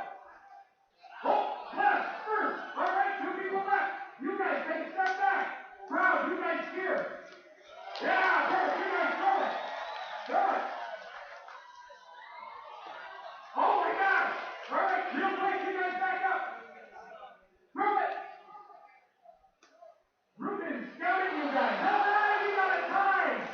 Bruce Vanderman is going to sign all you guys up. Ladies and gentlemen, the longest water pump of the season just happened right before your very eyes. We welcome you back to London Majors Baseball here on Majors TV, the always eventful and always entertaining water balloon toss going on down there at field level. Dylan, you gotta get us involved in one of those, eh? Noah, I think that's probably my favorite thing. The Dizzy Bat race is pretty entertaining, but I'd like to take part in the water balloon toss. I can't say the same about the Dizzy Bats. Here's my theory, and it's just a theory. I don't think I've ever been involved in the London Majors water balloon toss. Maybe as a kid and I forgot about it, but who knows? You wouldn't forget about an experience. Yeah, I don't like think you'd forget about it. Here's my I think it's tougher than it looks. I really agree with you because you got to be so careful when you handle that water balloon. One misstep and you're screwed. Ball hit into left, and it'll be a leadoff base hit here. So right back to baseball, and the Sox not wasting any time getting someone on to start the top of the 5th inning. Yeah, Liam Sutherland now 1 for 2 in the ball game. Popped out in his first at-bat, then got hit by a pitch, and then a rocket ground ball through the left side for a base hit. So now Gianfranco Morello will step up to the plate to face Pedro de los Santos for the 3rd time today. He singled on a little bunt ground ball, so Carlos Artiega is shaded in, and he's also walked in the ball game.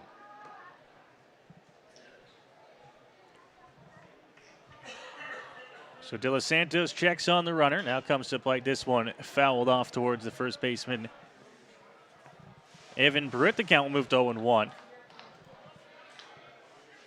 You'd think that Pedro de los Santos favored in this lefty-lefty matchup. Of course, a guy who's so tough on those left-handed hitters. But Morello's got so much pop in that bat. He's such a fantastic hitter, and he's got lots of speed as well, and he can use that to his advantage in different situations. A long set of signs from the third base coach. We'll see if perhaps the bunt is on, maybe a hit and run, maybe the runner's just off. De Los Santos delivers that one there for a strike. A great job.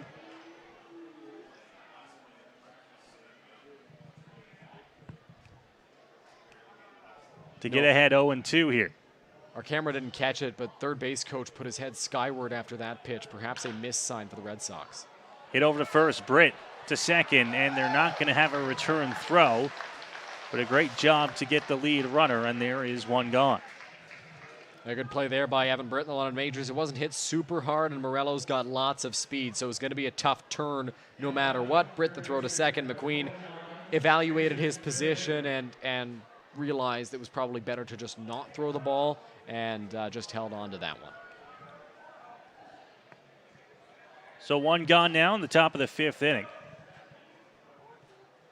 After the fielder's choice, still a runner at first. That's who De Los Santos will check on. Now he comes to the plate, swing and a miss, 0-1. Jason Pineda, the third baseman at the plate for the Brantford Red Sox. Strikeout and a single so far.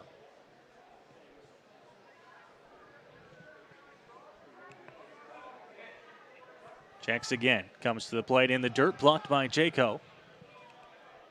Great job to get in front of that one, keep it in front of him as the count moves to 1-1. Good block there. Morello faked a break from first base, but did not run. And the Majors infield kind of scrambled for a moment, but luckily for them, the pitch did not get far enough on a great block from Hayden Jaco back there.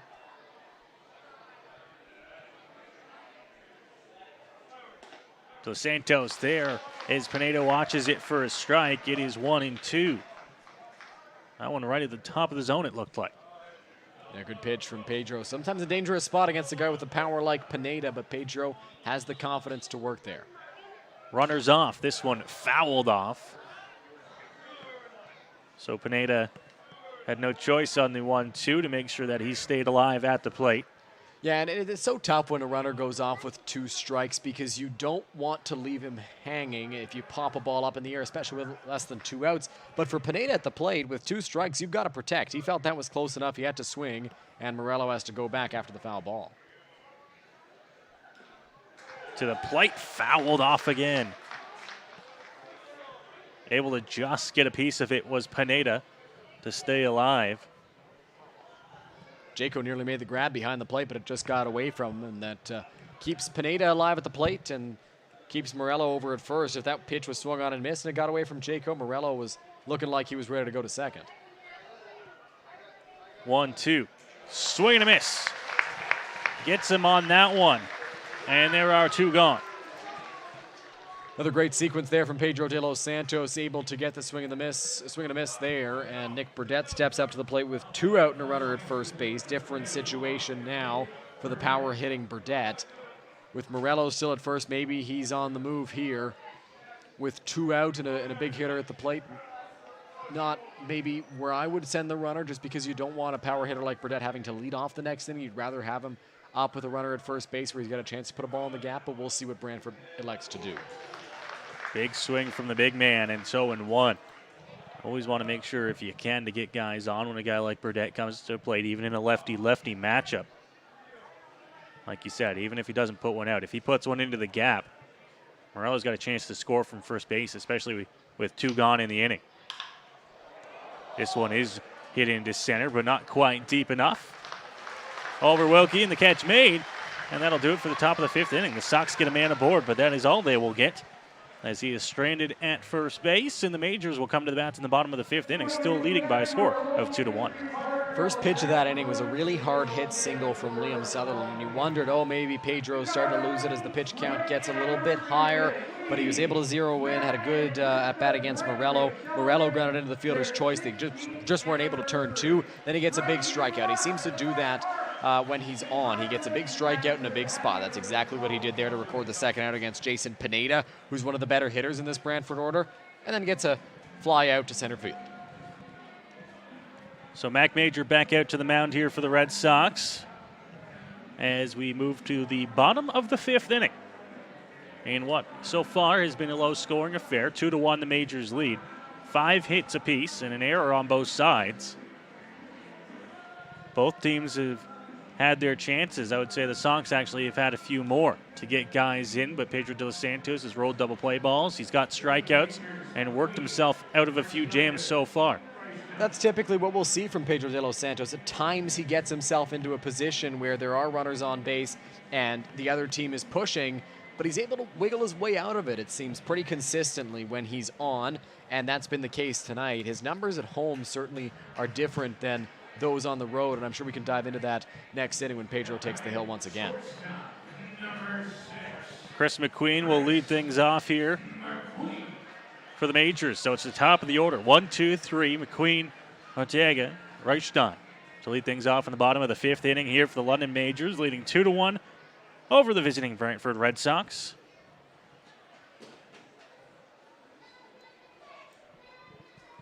McQueen in that left-hand batter's box will take the first pitch low for a ball, 1-0. Infield, and more specifically Pineda over at third, playing way in, Dylan. Oh yeah, he's guarding against this bunt. Pitch there for a strike. So it's now even at a ball and a strike here on Chris McQueen. Get a good look there from our camera at how shallow Pineda is. This one hit down the line, and it's fair. Rolling all the way into the Majors bullpen, chasing after it, but McQueen will jog lightly into second with a leadoff double. No, I'm not going to say that Jason Pineda would have made a play on that ball because it was hit so hard off the bat of Chris McQueen, but being so far in certainly didn't help. Chris McQueen has the ability to do that to you, though. He gets you thinking that he's going to bunt. He puts you in the mindset that maybe a bunt's on its way because he does it so often, and he uses that speed, but right there just slaps it past the third baseman. Pineda hits it super hard, scorches it down the left field line. Now at second base for Carlos Artiega. Perhaps the Majors employ the sacrifice bunt with Byron Reichstein, who's pretty much inarguably been their best hitter this season, on deck, but we'll see what they look to do. Artiega does square around. The first pitch is an off-speed one outside. 1 ball, no strikes here on Artiega. Pineda playing in over at third. He's just on the cut of the grass. You wonder if Brantford will concede that base to McQueen if Artiega is able to get the bunt down, or if Pineda being in as a decoy and he'll skip back to third once the ball's put in play. Artiega squares around, pulls back, but that one is there for a strike on the fastball. Yeah, a little bit surprised to see Carlos pull back on that pitch. Looked to be a pretty good pitch to bunt on for Artiega, but elected not to. Now 1-1 count. Burdett is much further in than Pineda. I think that's an indication that Pineda will step back to the base once Carlos gets the bunt down, if he does. Squares around early here, but Major thinking about McQueen over at short. And I was thinking after Artiega pulled back on what looked like a pretty good pitch to bunt on that maybe he actually wasn't going to bunt after all, but he was squaring there, so it looks like the Majors are going to elect to use the sacrifice. And with his speed, it's not your typical sacrifice. He's got a chance to get on. That one there for a strike. And it's 1-2. Brett Wales looks in at Roop Chanardad to see what he wants him to give here. on the 1-2. Looks like no sign, so Carlos going to be free to swing away, and that means that the Red Sox defenders will move back on the corners as Carlos gets ready to go. Still has a runner in scoring position. He hit a ball hard into left field in the first inning. McQueen was thrown out. If he can get a ball into the outfield, there's a chance he scores in this situation. 1-2, called strike 3. Arteaga looking at the fastball on the outer edge, and there is one gone. Carlos took 3 straight strikes there, Noah, after the first pitch missed when he squared around a bunt. Then strike 1 looking, strike 2 looking, strike 3 looking for the Majors. I'm sure that's not what they were looking for. Looking for after all those strikes looking. With a runner at second base and nobody out, but Byron Reichstein steps up to the dish with a chance to drive home McQueen, who is in scoring position. Byron's got the pop, he's got the hitting ability to do it. McQueen on second, he got on with the leadoff double. Pitch to Reichstein, fouled off towards the Sox dugout, 0-1. Looked like a change up there from Mackenzie Major out there on the mound, and Byron was well ahead of it, just did foul it off down the right side and towards the Brantford dugout.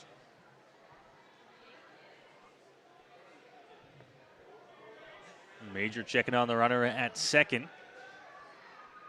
Keeping McQueen close if they can. Pitch to Reichstein. This one hit in the air, right center field, back towards the track, on the track, and that one's going to be caught. McQueen takes off from second, and he's got it running around third, and they're going to hold him at third.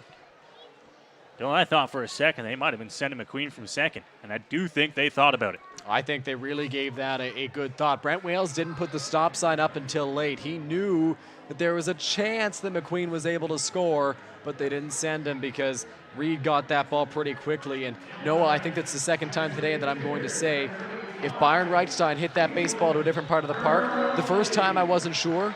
This time I know for a fact that would have been gone. As long as he didn't hit it to dead center, one of the deepest parts of the ballpark right there, and it did not get out. So close to a home run to put the Majors ahead by 3. Cleveland steps up, runner at third, 2 away. Chance to cash in. Brownlee looking to try and add on to this Majors 2-1 lead. Ball in the dirt. And I think they want to check him down that first again, but this time they're going to say Cleve didn't go around. I think Cleveland want to know that was an identical one to the one that got called the opposite way earlier on in the ball game. Very similar. I think Cleve will be more satisfied with this call than he was the last. 1-0 delivery. Brownlee into center field, tracking back, but this one's going to hang up in center, and it'll be caught for the out. So the Majors not able to find a run here in the bottom of the 5th inning, as they lead this game 2-1 as we go to the 6th inning here at Labatt Park. Majors 2-1 on Majors TV.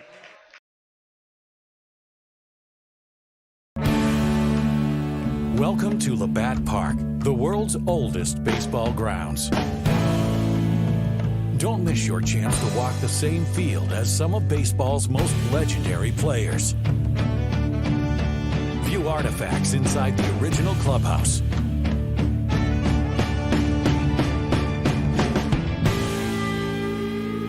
Book your tour at labattparktours.ca.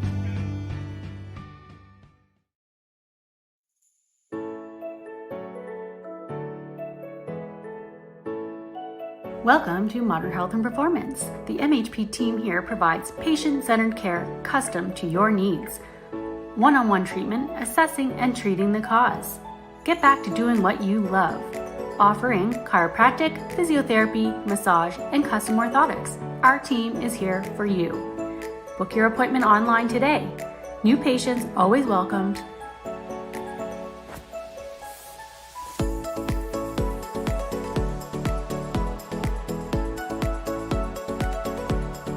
Dr. Alex Colson, official chiropractor of the London Majors.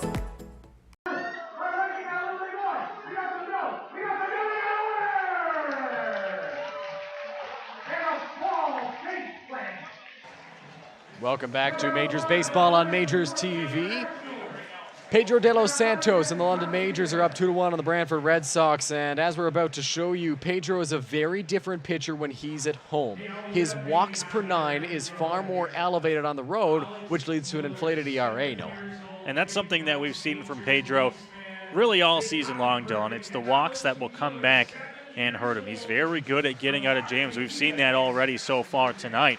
Here for the Majors, he's gotten out of a few jams. He's pitching in a closed ball game, but you'll hear it time and time again from broadcasters, from people in baseball. The walks will come back to haunt you, and that is nothing short of the case here for Pedro de los Santos. 7.74 walks for 9 on the road. Yeah, and that leads to the 4.58 ERA. One could say it's a tale of two Pedros when he's at home versus on the road, and significantly better here at Labatt Park. And I think that's a comfort thing as well, because Labatt Park is the biggest park in the IBL dimensions-wise on the field. And so I think Pedro has a little more room to work. He knows that there's a fly ball hit in the air. There's no guarantee that it gets out, like in a smaller park in Kitchener, as there's a swing and a miss from Robbie Gauthier. Maybe in Kitchener or in Toronto, a fly ball that gets out of the ballpark doesn't get out here, so we can pitch with that little calmness and comfort. A little bit of extra. The 0-1, that's going to miss high to Gauthier, so a ball and a strike now. Prime example, too, those hits by Byron tonight that have resulted in flyouts. Carry out of the ballpark in, well, Dylan, just about every other park in the league. I'll give you the exception maybe in Welland, but I think even there, it leaves the yard. I think Welland is just a little bit shallower than Labatt in center field, but yeah, it's pretty close over there. That pitch is fouled off by Gauthier as he battles here with 2 strikes. De Los Santos now at 90 pitches through 5 innings, plus the 1 batter here, Gauthier. No action in the Majors bullpen, though. Into the windup. Here's the 1-2 from De Los Santos up high. Nearly hits Gauthier, but he's able to duck out of the way of that one. I'm sure the crouch stance helped him in that spot. He was able to get out of the way pretty quickly. And with this being the final start of the regular season for Pedro, you would imagine that you'll see him go a fair distance. On the ground to first base, Evan Britt will make the play. And Gauthier is retired for the first out of the top of the 6th inning. Especially with the bye week, Noah. He's got a week off. The bye week, you got a week off before you have to start again in the playoffs, and he's going to use that to his full advantage. I would say as long as the pitch count is reasonable, and reasonable for Pedro can be anything below 125 we've seen, you'll probably see him go 8, if not the full game tonight. That one just misses the outside corner to Jacob Reed, the second baseman in the ball game for the Brantford Red Sox. Into the windup very quickly goes Pedro. That's fouled off towards the parking lot. Heads up. Noah, are you parked close to the grandstand? Oh, I parked as far away as I possibly could. I've had a little bit of trouble with my vehicles this past week. I'm driving a rental, so I am parking that thing as far away as I possibly can. Fouled off towards the grandstand and over it. Thought maybe somebody would be able to make the grab there, but it's just over. And so it's a ball and 2 strikes now to Jacob Reed. Pedro looks into the windup. Here comes the 1-2. Reed takes that one up and away for ball 2. So 2 balls and 2 strikes now, with 1 out in the top of the 6th. Pedro here working quickly. We've seen this time and time again, and no different here tonight. And now we'll actually get time called at the plate here, as it looked like Jaco and Dos Santos struggling to get on the same page, at least on that pitch. Yeah, then Reed called time, stepped out. 2-2 on its way from De Los Santos. On the ground towards second base. Keith Candell bobbles a little bit, throws to first in time, and that'll be the 2nd out of this 6th inning. So 2 relatively quick outs for Pedro De Los Santos as Roger Keane steps up to the plate. And Keane will come to the plate here, looking trying to start something for the Sox with 2 gone in the inning. Looks like we've got a pinch hitter for Robert Keane. We'll look to get you who that is in a moment. Sox going to the bench here. To the pinch hitter with 2 gone.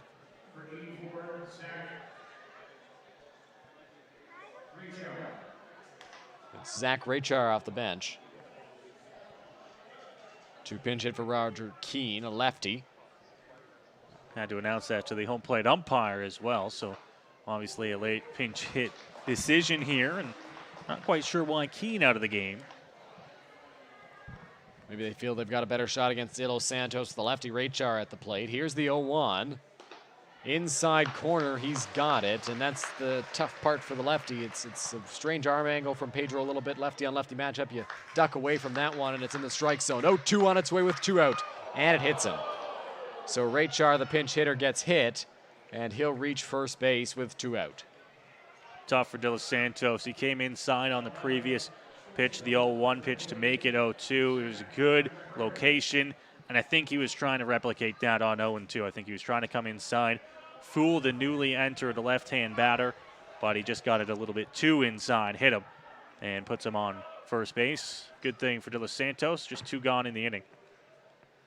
Zach Lamprilla steps up to the plate and takes a called strike 1. It's 0-1. Pedro had a chance to end that inning at exactly 100 pitches. Now at 101, though. Here's the 0-1 on its way. Inside corner, he's got it, and he's ahead of Lamprilla, the number 9 hitter, 0-2.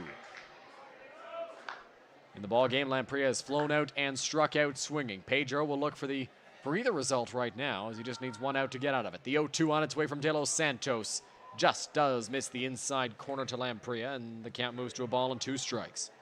Seen him go inside a few times here on Lamprilla. Doesn't want to leave anything too much over the heart of the plate that he can drive into the outfield. 1-2 on the ground towards first base, past the dive of Evan Britt into right field. Rounding second hard, but stopping is Rachar, because he would have been out by a country mile had they sent him.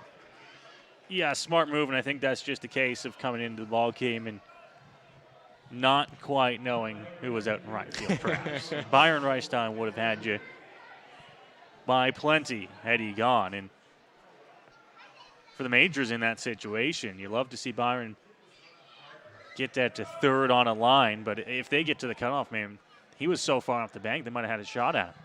It would have been tight as that hits the outside corner to Mike DeLuca, who is 0 for 1. Or sorry, 1 for 3 in the ballgame. The count is 0-1. Scoreboard was messing with me there.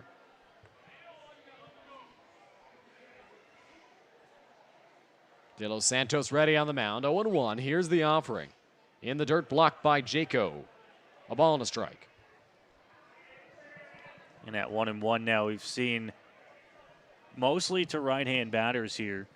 Dos Santos loves to work on the inside part of the plate.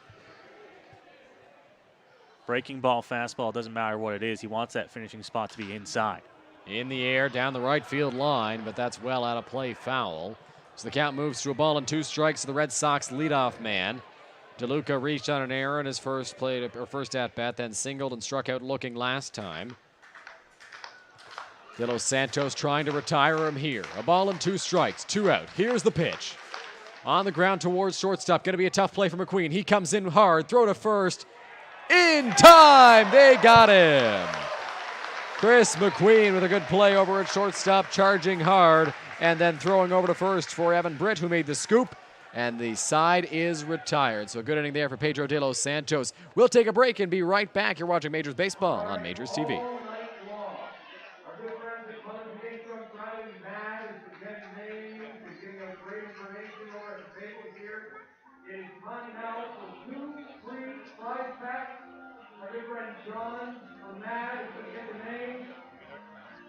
This first one is for the Mad London prize pack number 1, a London Majors autograph jersey, a Tim card, and some Mad Visit London swag. The name is Gary Holt. Gary Holt. Oh, you're here right front row. That was easy. You know where we are, Gary. That would be great. All right, perfect. And now we have our second prize pack for the London Majors autograph pack, a Tim card, and Mad London swag. And we have Braden Mather. Braden Mather. Braden Mather, we got another one. Or something that's just really happy for him right over there. That's great. All right. There's lots of great information still at the booth, lots of great flags. So if you're not busy, come on over and we'll get you some great information. Make sure you part of your weekend plans. Ride sober or arrange a sober ride. Thank you so much to Matt, once again from driving here in London, for giving us all this great information and this great prize pack. Ladies and gentlemen, we'll give a round of applause for this group that is keeping us safe on the road if you will, please, for Matt London and all the work they do in our community.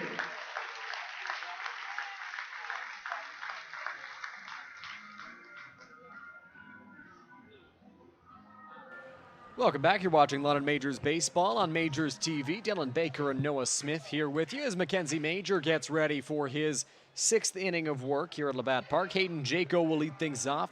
He'll be followed by Austin Wilkie and Adam Thillman for the Majors. Jaco 1 for 1 in the ball game today. Hit by a pitch and a bunt single. He had a bunt single leading off an inning in his last trip to the plate. We'll see if he maybe tries to employ that element of surprise here as well.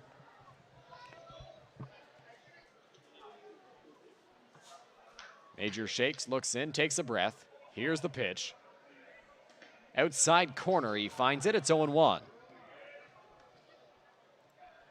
Major up at 77 pitches through 5 innings of the ball game. Into the windup, here's the 0-1. In the dirt.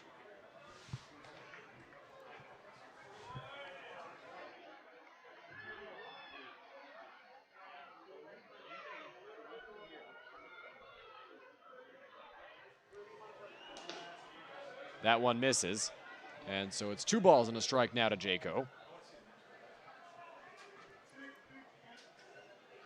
Majors catcher has played some second base, third base, first base, left field this season. Jaco lines that one towards right center. That's going to get down. Trying to cut it off is DeLuca, the right fielder. Jaco takes a hard turn around first, but he will stop right there. It's a leadoff single for Hayden Jaco, and the Majors are in business. Just what you want to start the bottom of the 6th inning here as Jaco grabs one across the plate, one that he likes, and takes it the other way into right field for a leadoff base hit. And now it'll be up to the kind of bottom half of this London Majors order to try and put some runs together here. Austin Wilkie will look to do just that, trying to at least move Hayden Jaco up to second base. Squaring around to bunt, gets it down, but it's past the catcher. I believe they're going to say he didn't get a piece. Looked to me for a moment like he fouled that one off, but it just got past the glove of Gauthier, and that's tough for a catcher when you see the bunt attempt. You're so ready to play it that sometimes you lose sight of the ball you're supposed to catch. And he was, like you said, I'm not sure. It looked kind of from up here like he got a piece of it, but good on Jaco to move up to second. Set on the mound is Major, the 0-1. Wilkie fouls that one straight back to the screen. I don't know if you guys saw it on your screen there, but Brent Wales kind of looked back at the dugout and shrugged. He's like, I don't know what happened there. I think a lot of people thought it was fouled off by Wilkie on the bunt, but couldn't get it down. But luckily for the Majors, it wasn't caught by the catcher. Yeah, so. And if you're the Majors, you'll take that runner moving up to second. Set on the mound is Major. Here's the pitch. Wilkie takes that one just high. So it's a ball and 2 strikes now on the Majors center fielder.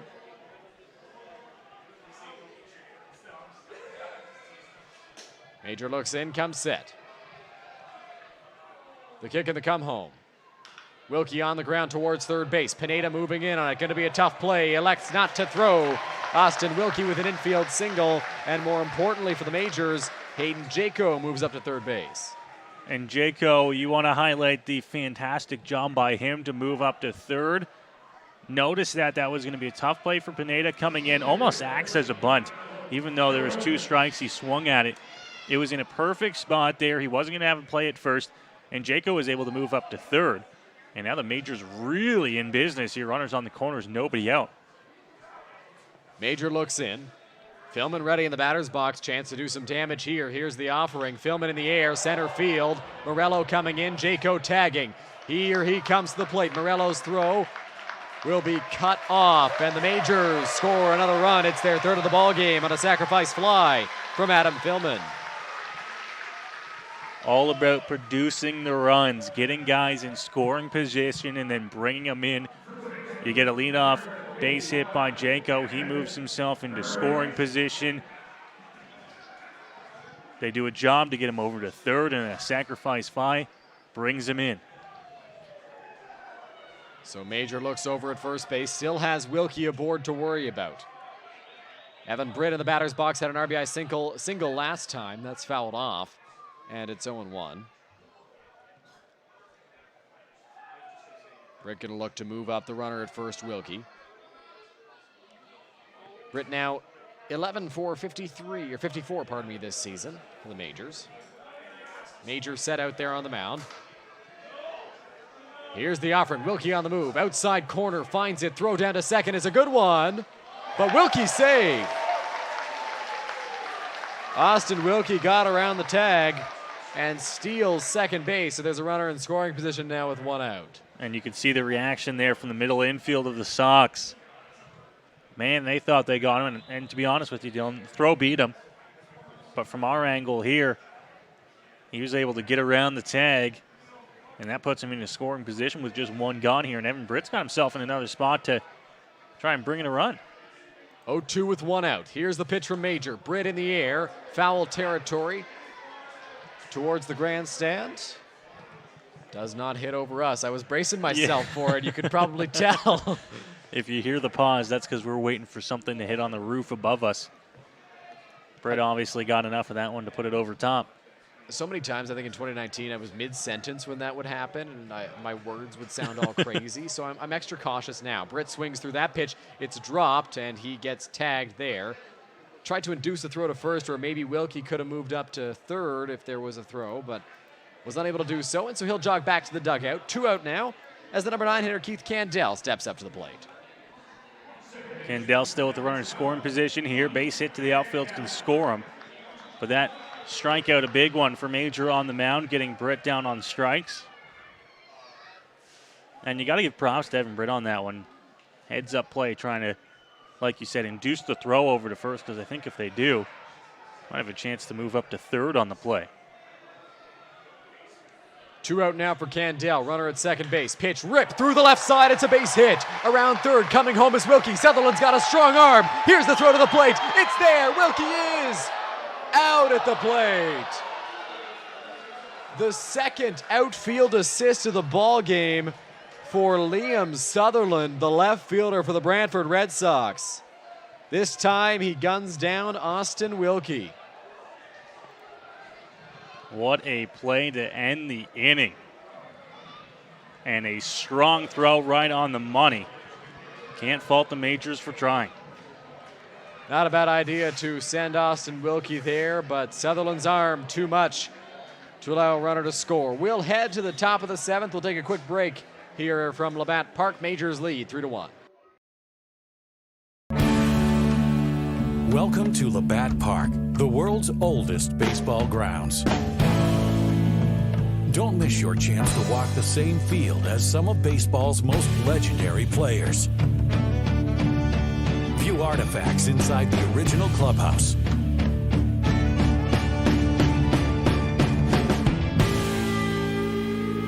Book your tour at labattparktours.ca.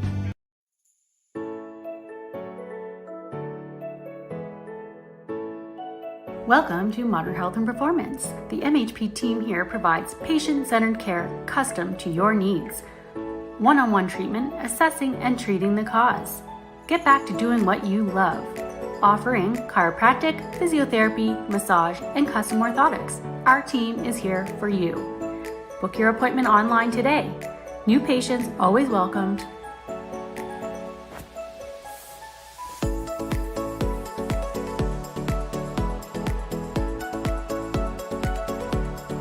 Dr. Alex Colson, official chiropractor. I'm looking for the silver lining, so tell me where it hides. I know I got some lightning, currents running through me. I found that silver lining on the inside of me. Yeah. Pedro de los Santos ready. We're ready, as are the Majors and the Red Sox, to get this top of the 7th inning underway. Liam Sutherland will step up to the plate for Brantford, coming off his second outfield assist of the ball game. And he'll get ready to lead things off. Man, he's got a cannon out there. We talk about Byron Reichstein out in right field for the Majors, but I think the Majors have learned their lesson on balls hit to left field. On the ground towards shortstop. McQueen on the run, throw to first. Britt stretches, but it's not in time. So Sutherland beats it out, and he can throw and he can run as well. Getting on his horse there from Home plate down to first base, a hard 90 feet, and he'll be on to lead things off here for the Sox in the top half of the 7th inning as we move along in this ball game. Majors still leading 3-1. Time for the Sox to mount a little bit of a rally here. Some light action in the Majors bullpen, just a couple of guys getting up and stretching out as Pedro de los Santos at 109 pitches through 6 innings plus 1 batter. Runner at first for the number 3 hitter Gianfranco Morello. Here's the offering from De Los Santos on the ground towards first base. Going to be a tough turn, so Britt will run to the bag and get the sure out. 1 away, but the runner does move up to second base. Evan Britt, a man of many talents on this London Majors club over the years. He's played, just about every position that he's been called upon to. And over at first base, one thing that you'll see from Britt, he played a lot of first base growing up. And that's the type of play where you just got to know the situation. Know the speed going not only from first to second, but coming from home down the first. And this late in the ball game, you just got to make sure you're getting outs on any play that you can. Absolutely, and the last thing you want to do is get no outs and allow the tying run and Gianfranco Morello to get aboard as that one misses from De Los Santos 1-0. Pineda, anybody who comes up with a runner on right now for the Brantford Red Sox will represent the tying run, but he did not want that extra base runner to get on as that's fouled back by the Brantford third baseman. It's 1-1.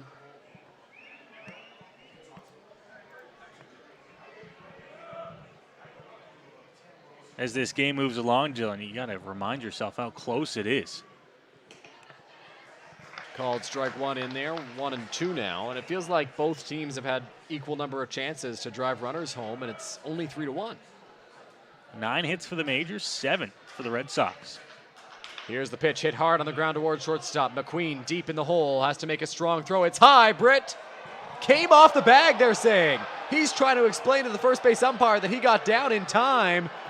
He's not going to win this argument. It was a high throw from Chris McQueen. McQueen going to ask the third base umpire to see if he can talk to his partner there. Boy, oh boy, Noah, it sure did look like Evan Britt got back down on the base. Yeah, and I don't know if we picked it up on cam there. It was a tough play for Britt to get up, make the catch, and come back down. And Dylan, he actually did get back down in time, but I think the issue was his foot did not land on the bag. And I think what they're saying is that his foot was off the bag when he came back down.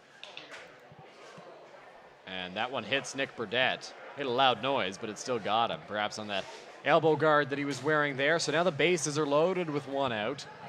Still a stalemate in the Majors bullpen. Roop Chanadad looking out there now and saying, hey, guys, let's get things going out there. Bases loaded, 1 out, nobody's throwing. Well, and that's a situation. These are big boys down there, Dylan. They can see what's going on out there. And sure, I tell you to go down and just get stretched out, but when you see a tough play at first go against you to put runners on the corners and then immediately hits the next guy, still just 1 out in this inning. De Los Santos is just a ground ball away from getting out of this inning. But at the same time, the Sox are looking to come back and tie this game, possibly take the lead. Robbie Gauthier, the catcher, takes one low as Eduardo Perez gets loose in the Majors bullpen. Here's the offering in the dirt, blocked by Jaco, not far enough away from him for the runner to move up from third base. That is Liam Sutherland over there, so 2-0 now.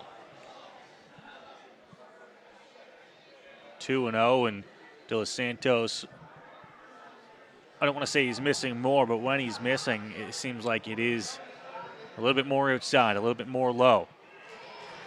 Swung on and missed there. Noah, you think that's fatigue setting in at this point in the ball game? It's got to be. He's well over 100 pitches at this point, and as we've touched on a few times, that's not out of the ordinary for him, but he does get fatigued as he usually moves over that 100 pitch mark and relies on getting ahead of guys, putting them in tough counts. At 119 pitches now, this will be 120 on the way. The 2-2 home called strike 3. De Los Santos sets down Gauthier looking, and now there are 2 away with the bases loaded. And that is a clutch strikeout by Pedro de los Santos. The ace on your staff is not always a guy that is dominant at all times. It's a guy that can work out of trouble when he gets into it. And for De Los Santos, he's trying to prove that here. That strikeout will go a long way into helping him. Jacob Reed takes the first pitch on the outside corner for strike 1. Perez still throwing, but at his own leisurely pace out there in the Majors bullpen. No action in the Brantford bullpen. That one hits the outside corner. So Pedro's been living out there with 3 straight pitches, and now he's got a chance to work his way out of it ahead 0-2 on Jacob Reed. He moves into the windup. The 0-2 on its way. Swung on and missed. Strike 3. Hayden Jaco throws the ball up into the air. De Los Santos loads the bases and works his way back out of it. A huge momentum booster for the Majors. What a job by Pedro de los Santos to work out of the jam. As I was saying just before that at-bat was getting underway, your ace is the guy that can get out of trouble when he gets into it, and de los Santos doing a hell of a job there to strand the bases loaded, and the Sox will head back out on defense with nothing to show for that inning. That's tough for Brantford. They got on a single for Liam Sutherland, then a ground out, an error hit by pitch, and then 2 huge strikeouts for Pedro de los Santos. Noah, you talked about the ace doesn't have to be dominant all the time. Just has to work out of it when it matters, and that's what de los Santos did right there, getting 2 big strikeouts. It's stretch time here at Labatt Park, and this large crowd is ready to stretch out. I mean, normally at this point in the ball game, the fans begin to disperse a little bit. They're being treated to a great ball game. It's close. It may be late, but they're hanging around. Sweet Caroline plays and gets everyone up and stretching. And Dylan, that includes the London Majors bullpen, who continues to throw here. And with the pitch count for Pedro de los Santos after that top of the 7th inning, you think we see him back out there for the 8th? I don't think so, and the reason I say that, Noah, is Eduardo Perez is still warming up in the bullpen. We'll see if we can get a look at that bullpen perhaps from our camera here, but Perez is still throwing out there. I think that's an indication that he's ready to come into the ballgame. He's getting ready to come into the ballgame for the next inning. If he sat back down after getting up, then I think Pedro would come back out, but I think that Eduardo working in the bullpen right now is a sign that Pedro's night is more than likely done. We'll have to wait and see once the Majors come back on defense. But for now, they'll get on the sticks in the bottom of the 7th inning and to try and add on to this 3-1 lead that they have. Not a big lead. Not a big lead, but not a bad place to start in the order. It's right at the top. Chris McQueen will lead things off for the Majors. He'll be followed by Carlos Artiega and Byron Reichstein. Reichstein has hit 2 balls nearly out of the ballpark in the ball game, just not quite there. McQueen, the shortstop in the ball game, 1 for 2 today. Going to look to get things started for the Majors against Mackenzie Major, who is at 90 pitches through 6 innings, and now there's some action in the Brantford bullpen. That one misses inside, and it's going to get a piece of Chris McQueen, just enough to allow him to reach. And so the Majors have a leadoff base runner. Yeah, good way to start here in the bottom of the 7th for the Majors. Chris McQueen, the man who just knows how to get on base, will take that one as a hit by pitch and put him on. And with Artiega coming to the plate here, Dylan, if I was a betting man, I'd bet Chris McQueen is going to be off on the 2nd pitch of this at-bat. The 2nd pitch. All right, we'll hold you to that. We'll see if Artiega squares around to bunt as well. Squares around to bunt, pardon me, as well. Here's the offering. He'll square. Called strike 1. McQueen not moving. And it's 0-1. 2nd pitch about to be on its way.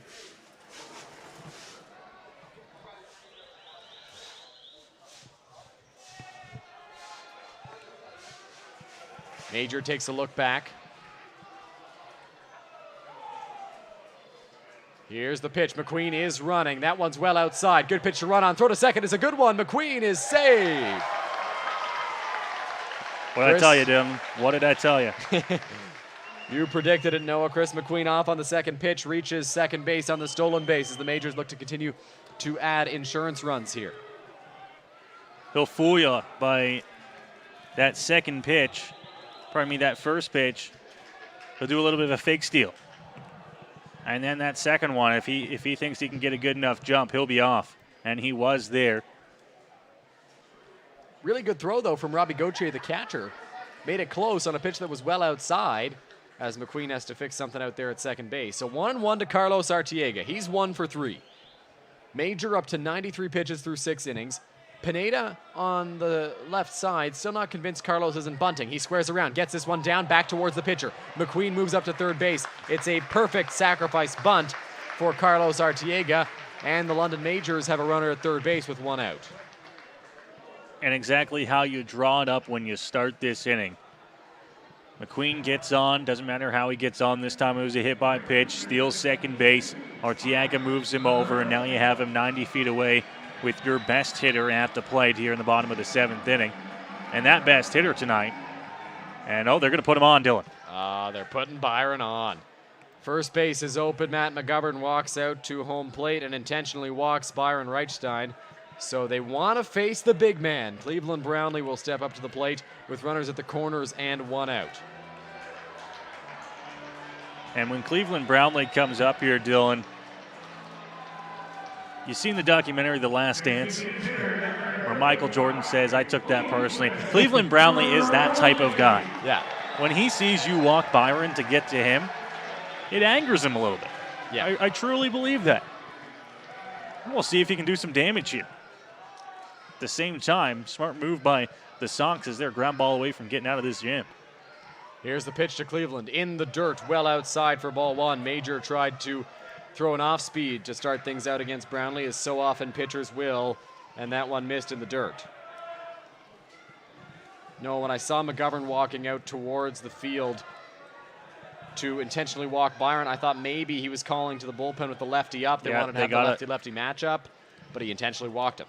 Yeah, they got the lefty up in the pen, and with Byron at the plate, that might be the great idea. But the way Byron's been swinging this year, I don't know if just going to the lefty is the best move, especially since Cleveland Brownlee's the man in the on-deck circle who you're going to have to face at some point this inning. And I would imagine you'd rather do it with the righty, who's got the off-speed pitch. Yeah, Cleveland at times does get fooled by those off-speed pitches. He's got runners at the corners now, and one out. Here's the offering. Cleveland takes that one in there for a called strike one. So a ball and a strike now to the Majors' designated hitter on a pitch that nearly missed just low, but got enough of the strike zone to get the call. Major comes set out there on the mound. Here's the 1-1. Brownlee on the ground, third base side, foul, and it's a ball and two strikes now in the DH. Brownlee here on 1 and 2. He knows what he's got to do here. Try and keep the ball out of the middle of the infield. Keep it off the ground. You got McQueen at third, so he can score on even a fly ball that's hit normal depth. Major steps off there. 1 and 2, one out. Runners at the corners. Cleveland Brownlee at the plate. Majors up by 2 runs. Here's the pitch. Brownlee hits that one hard, but just on the wrong side of the third baseline. It's foul, and 1 and 2. McQueen dodging to get out of the way of that one on the foul side of the line. Off speed a couple times in a row here to Brownlee from Mac Major on the mound. I think he might go fastball here. 1-2 on its way. Cleveland fights it off. Shallow. Gonna drop in. Chris McQueen will score. Cleveland Brownlee fought it off, and the Majors extend their lead. It's 4-1. Great job by Cleve, just fighting that one off, and infield was playing double play depth. Just blooped it over the second baseman's head, and it's now 4-1, and that'll bring on Robert Doyle in place of Cleveland Brownlee, as we see so many times, as the big man will leave with a round of applause. So Cleveland Brownlee's night is done out there for the Majors as the designated hitter. Tips his cap to the crowd after coming up clutch with a little bloop RBI single. The Majors will take it. They lead by 3. Robert Doyle comes into the game to pinch run.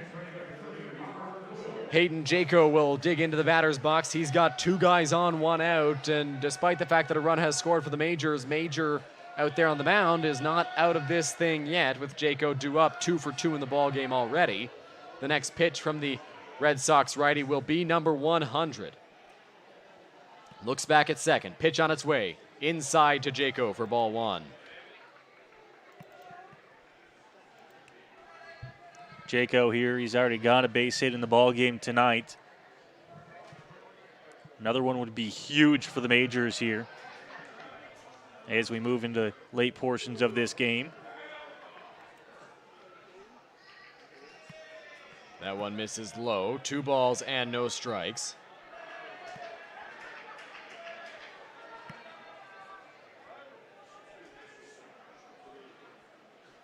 Two 2-0 now. Major ready out there on the mound. Looks back at second. Here's the pitch. Outside corner, 2-1 now to Jaco. Good location there, just paints the outside edge. Grabs the corner. Jaco, no choice really on 2-0 but to take that one. That pitch throughout the night has gone either way. 2-1, 1 out. Major looks back at second. Here's the pitch to Hayden Jaco. In the air, foul. 2-2. A lot better of a pitch there for Jaco to hit. Got a good rip at it, just missed it, fouled it off. Now 2-2. Good thing for the Majors, it's a righty-heavy portion of their lineup. It's a lefty warming in the Sox pen. The pitch hit hard on the ground, through the hole, past the diving shortstop Lamprilla. Reichstein will score. Doyle being sent to third where he'll be held. It's an RBI single for Hayden Jaco, and the Majors lead 5-1. Hayden Jaco, a huge base knock as he hits that one into left field, scoring Reichstein. Doyle able to move up to third. And I believe that'll be the night for Mac Major. So Major finishes his night at 104 pitches. And not quite making the call yet, Dylan. yeah, not sure what's going on. Perhaps Major's not done just yet. Runners at the corners for Austin Wilkie. And looks like it was just a pep talk for Major. Lefty still warming in the bullpen. Yeah, I thought for sure with that slow walk out by McGovern and that they were going to make the switch. You mentioned the pitch count there for Mac Major getting up there now. Another base knock. Major's 11th of the ball game. And now Jacob Startek getting into it a little bit with the Red Sox bench. Jaco at first base as well. We'll see if we can get on that. Over at first base, Jaco getting into a shoving match with Nick Burdett. Jaco tossed the ball, and now the benches are going to clear. Or at least begin to. Try to. Roop Chanadat and Matt McGovern exchanging words. Adam Philman being stopped and now walking back towards the dugout. Jaco upset, and somebody's been thrown out. It's Matt McGovern. And I'm not sure what this is about. Noah, I believe Jaco's still going at it now. I think it's Jaco's celebration on the De Los Santos strikeout in the last inning. I don't think Burdett liked that too much, so him and Jaco exchanged words. Jacob Startek got into it with the Red Sox bench. Now Jaco talking to everybody around the infield, and he's got to be careful or else he'll be following McGovern's path, and he'll get tossed next. Looks like the Brantford dugout was talking to him as he's pointing to a few guys, umpires trying to disperse the situation. Burdett and Jaco will have to play friends at least for a little while as they're hanging out at first base. Adam Philman was headed out from the on-deck circle. Keith Candell talking to the catcher, Robbie Gauthier. And Roop Chanadat still hearing it from the Brantford sideline. And Noah, you can chime in on this, but I believe it's because of the way Jaco threw the ball back and celebrated the De Los Santos strikeout in the top half of the inning. It's the only thing I can think of. It's involving Jaco, and I think the only thing that he's done in the ball game tonight would maybe irk the Red Sox would be that. Unless there was a celebration we missed after the RBI single that brought in the 5th Majors run of the ball game. Austin Wilkie digs in. 1 out. Matt McGovern thrown out of the ball game. Doyle faking a break from third base. That's inside.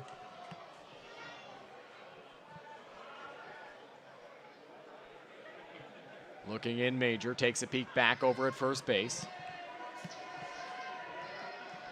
Here's the 1-0 offering. Wilkie drives it to the right center field gap. Chasing after it, the right fielder DeLuca. He's not going to get there. It's on the warning track.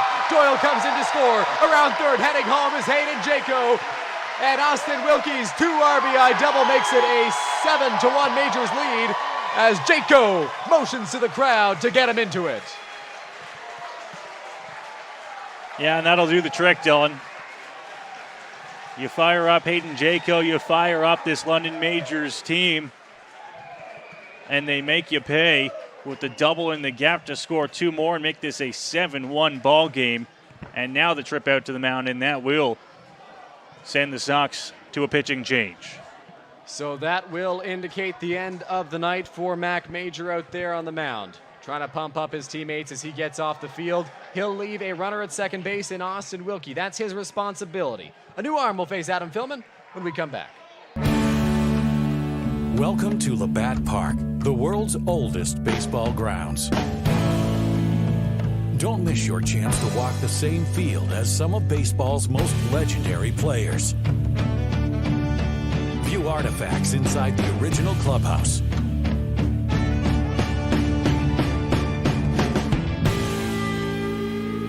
Book your tour at labattparktours.ca.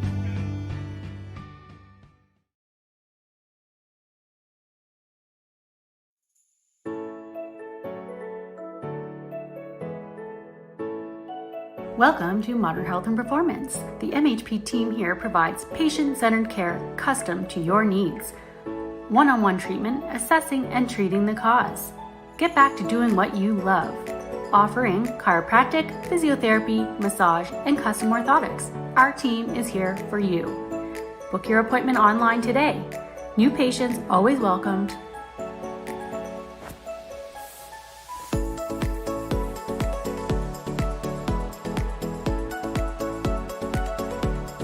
Dr. Alex Colson, official chiropractor of the London Majors. I'm looking for the silver lining, so tell me where it hides. I know I got some lightning, currents running through me. I found that silver lining on the inside of me. Yeah.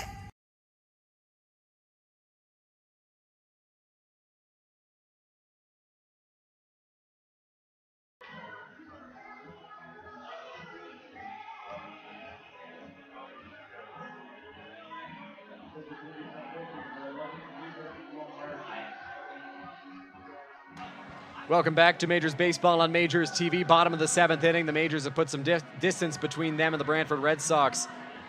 Now as it's 7-1, and that's led to a pitching change. Luca Lombardi on out of the bullpen for Brantford. He will take over for the starter Mac Major, who was cruising along and had a very good outing going up until this 7th inning. And Adam Philman will look to continue the Majors rally. 4 runs here so far for London in the bottom half of the 7th. And still one out there with just 1 gone. Lombardi set. Here's the pitch. Philman takes that one low for ball 1. Philman in the ball game, 1 for 2 for the Majors. He's got a single, a foul tip, and a sac fly. Foul tip, of course, being a strikeout. A ball and no strikes. 1 out. Here's the offering from Lombardi. Outside corner, he's got it. It's 1-1. Mac Major, you mentioned cruising along. He had entered this bottom of the 7th inning, just allowing 3 runs. Had his team right within fighting distance of this London Majors team, but now the Majors have put 4 runs and they're still pushing here in the bottom of the 7th. That one up and in, nearly got a piece of Adam Philman. It's 2 balls and a strike now.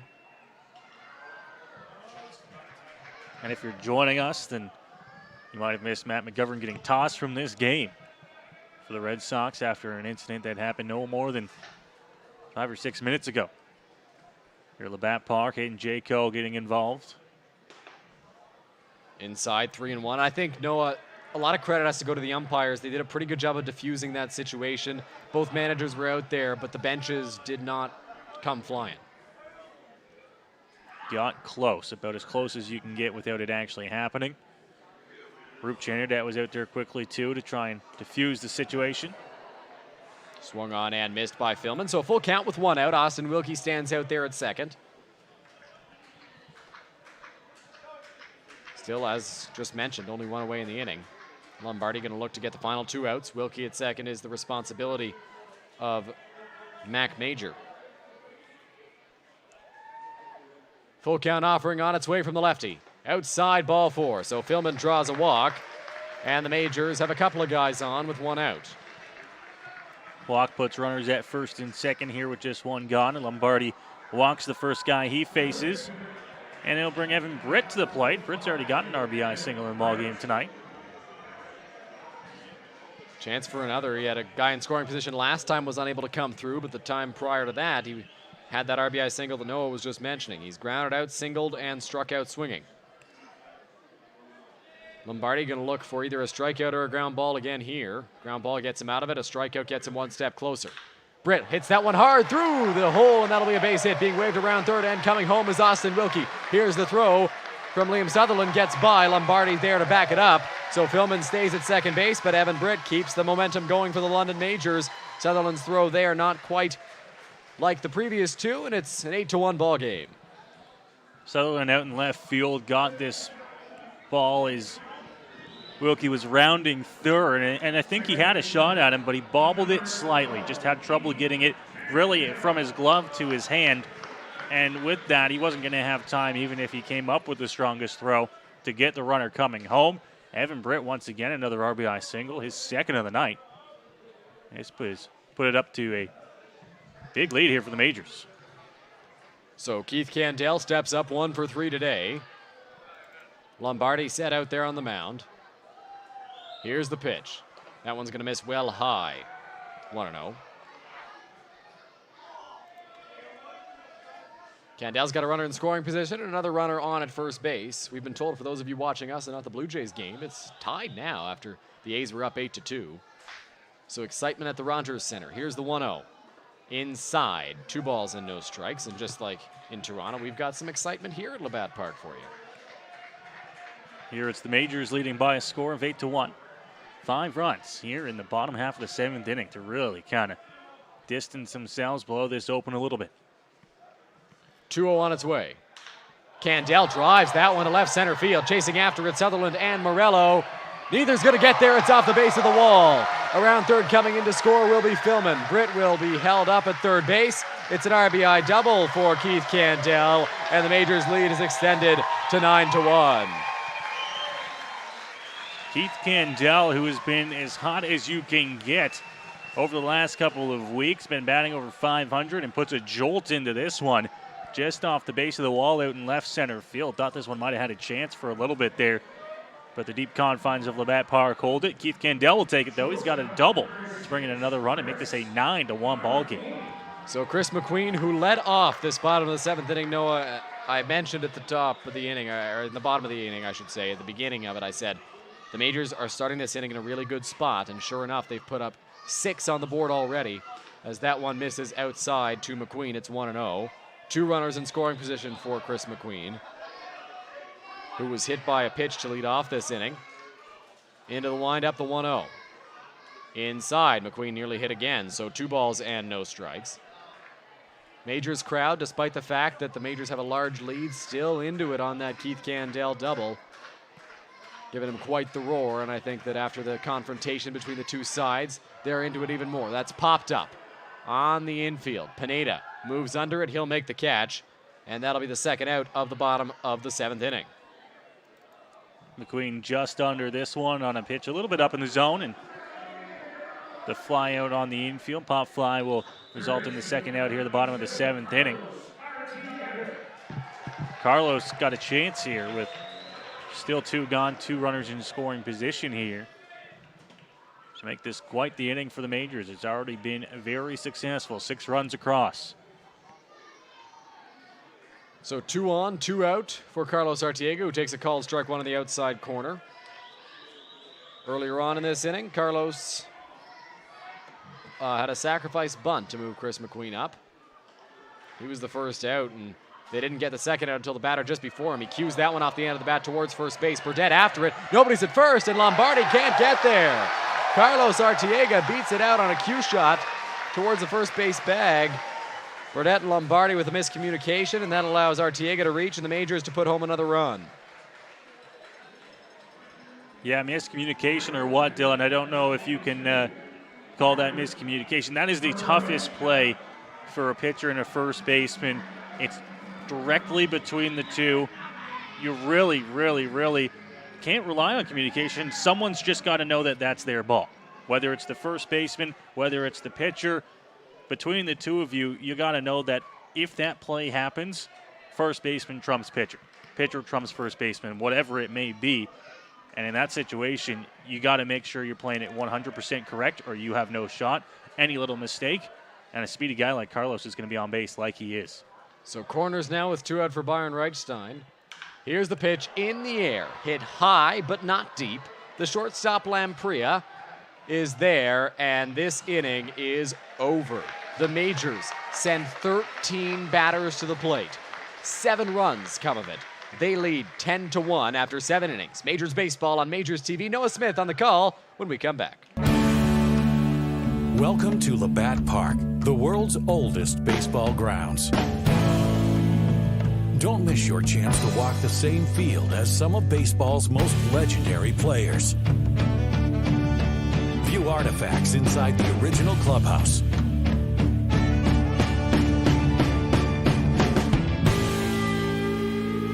Book your tour at labattparktours.ca.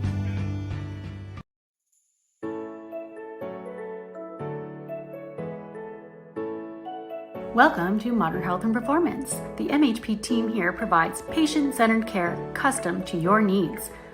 One-on-one treatment, assessing and treating the cause. Get back to doing what you love. Offering chiropractic, physiotherapy, massage, and custom orthotics. Our team is here for you. Book your appointment online today. New patients always welcomed.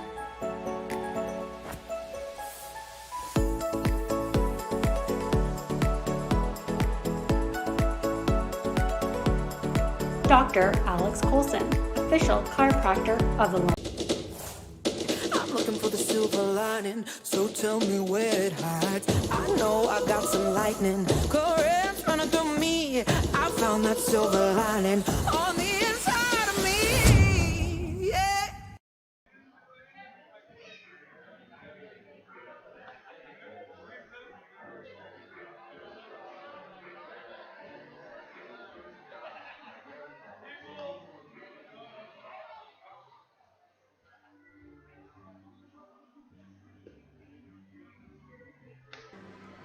Welcome back to Labatt Memorial Park, London Majors baseball here on Majors TV. Thank you for joining us wherever you are watching this evening. It is a good one here as the Majors leading 10-1. And despite the score, it wasn't always that way, Dylan. Just in the last half inning, the Majors put up 7 runs to give themselves a 10-1 lead. Yeah, we appreciate you joining us wherever you're watching from. A special shout out to the Gomez family. Also watching this one as Mike DeLong takes over. But it was a pretty even game for a while. Both teams were getting scoring chances. Neither team really capitalizing on those opportunities for the most part. The Majors had the lead, but Brantford was very close, and they just couldn't muster the runs that the Majors were able to do or were able to get. And then in that 7th inning, things unraveled.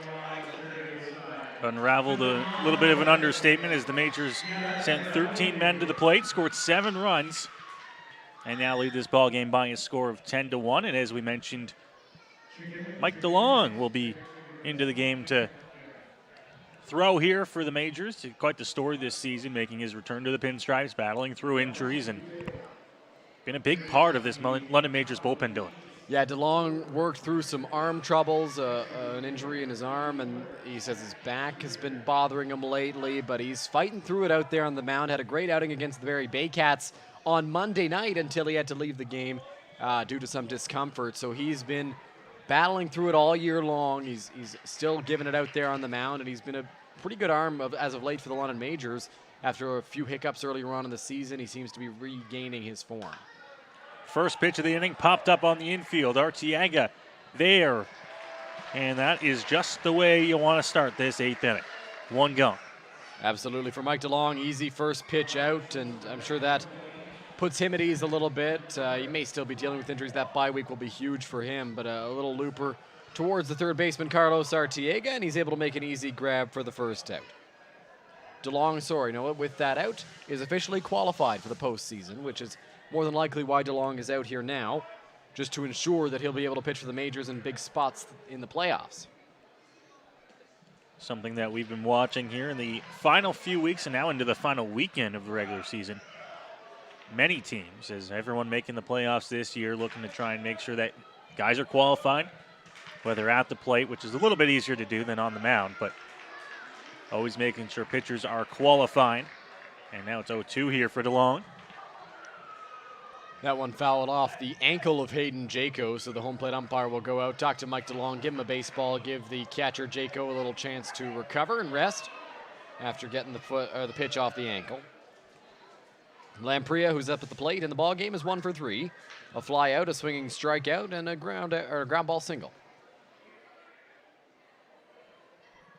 DeLong to the plate, fouled back. Able to fight it off and stay alive at the dish there.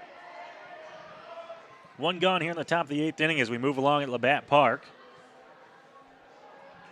Fans being treated to a good one tonight.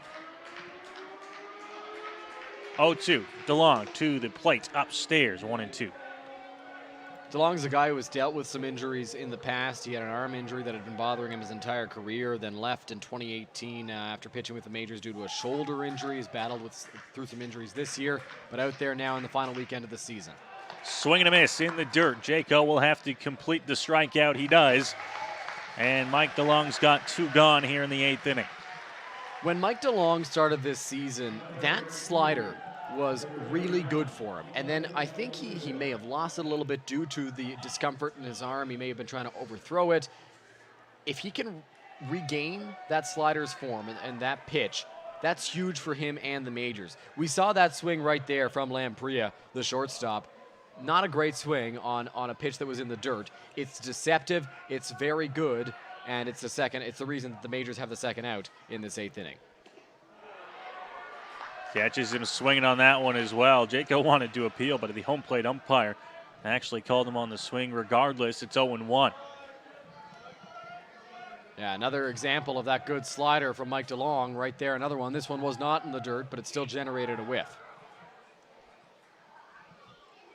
DeLong 0-1 to the plate, just off the edge. Count even at a ball and a strike now. Little fun fact about Mike DeLong. In 2014, he pitched in the Pecos League and the Frontier League with the White Sands Pupfish and Evansville Otters, the same 2 teams that Major Josh Williams played for.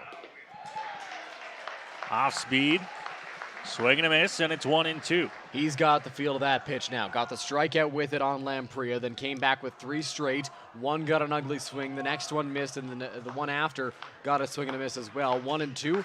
Maybe you try to blast a fastball right by him, catch him off balance after throwing 4 straight sliders. 1-2. Looked like it was the fastball. Back to the backstop. And we'll move the count to 2-2 now.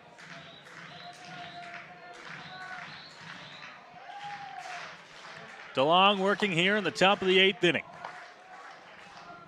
Got a 2-2 count and looking to try and set him down to the plate. This one hit on the ground. Coming across Artiega. Spin, throw to 1 in time. Carlos Artiega from third with the spin, throw, and on the money to set the Sox down in the top of the 8th inning. Mike DeLong, a 1-2-3, 8th inning of work. Really good job there by Carlos Artiega defensively, coming across from the third base position, spinning and throwing to first to retire the side. So a clean inning, 3 up, 3 down for Mike DeLong, gets a strikeout in the process. And now the offense has a chance to add on some more runs in what will likely be their last chance to hit in the bottom of the 8th. It'll be Robert Doyle, Hayden Jaco, and Austin Wilkie for the Majors. So the Majors will head to the bats in the bottom of the 8th inning with a 10-1 lead. See if they can add on here.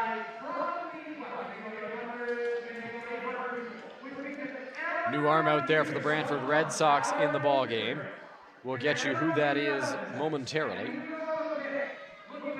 So the Sox go into the pen after the 7-run bottom of the 7th inning here at Labatt Park. We're going to elect to switch it up here, possibly just looking to get, as we mentioned with the Majors and Mike DeLong, get guys qualified for the postseason.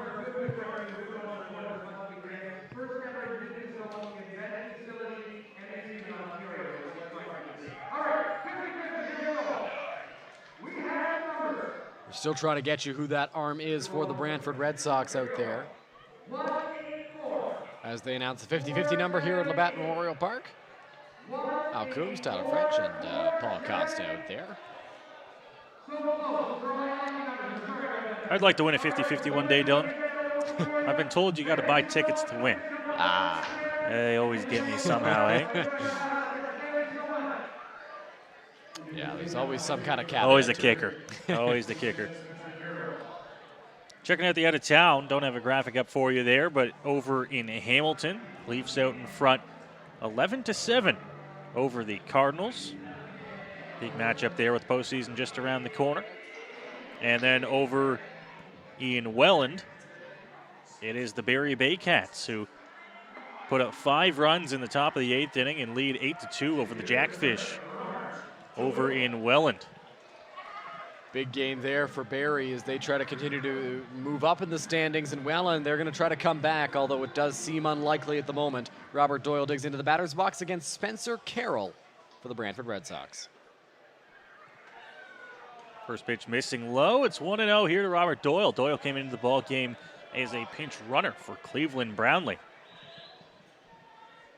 Back in that big inning, and now Doyle's going to put this one off into foul territory, running this one down and catching that one just out in front of the London Majors dugout, and there is one gone. Good play there by Jason Pineda, the third baseman. Had a bit of a long way to run towards the Majors dugout, and it wasn't hit overly hard off the bat of Doyle. Kind of just flared towards the third base side, and he was able to make the catch. So Hayden Jaco steps up to the plate. Jaco 3 for 3 in the ball game. Last time he was up, he reached on an RBI single, and then we got some fireworks between the two teams. We'll see if the Red Sox do something here as Jaco digs into the batter's box. Already been hit by a pitch earlier in the ball game on a breaking ball that just clipped his elbow. Jaco hits this one into shallow right center field, over and on to make the catch in right, and there is quickly, and I say quickly, 2 gone here in the bottom of the 8th inning. Yeah, Spencer Carroll has come into the ball game and thrown 3 pitches to get 2 outs. Missed with the first offering to Robert Doyle and then got a little pop out. First pitch, Hayden Jaco sees he flies out to shallow right. So Austin Wilkie digs into the batter's box. 3 for 4. His hit was probably the biggest blow for the Majors in the ball game. A hard double, rocketed to right center field, but scored 2 runs as the Majors now lead 10-1. And now he hits this one hard into center field. On to make the catch, and it's a 4-pitch inning. And the Majors go down quietly here in the bottom of the 8th inning, but they will take a 10-1 lead and look to try and shut this thing down when we go to the 9th. You're watching London Majors baseball here on Majors. Welcome to Labatt Park, the world's oldest baseball grounds. Don't miss your chance to walk the same field as some of baseball's most legendary players. View artifacts inside the original clubhouse.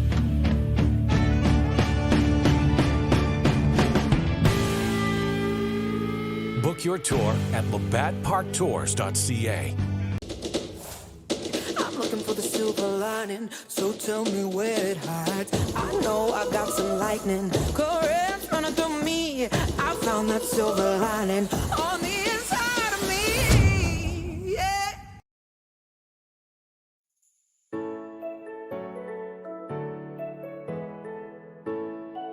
Welcome to Modern Health and Performance. The MHP team here provides patient-centered care custom to your needs. One-on-one treatment, assessing and treating the cause. Get back to doing what you love. Offering chiropractic, physiotherapy, massage, and custom orthotics. Our team is here for you. Book your appointment online today. New patients always welcomed.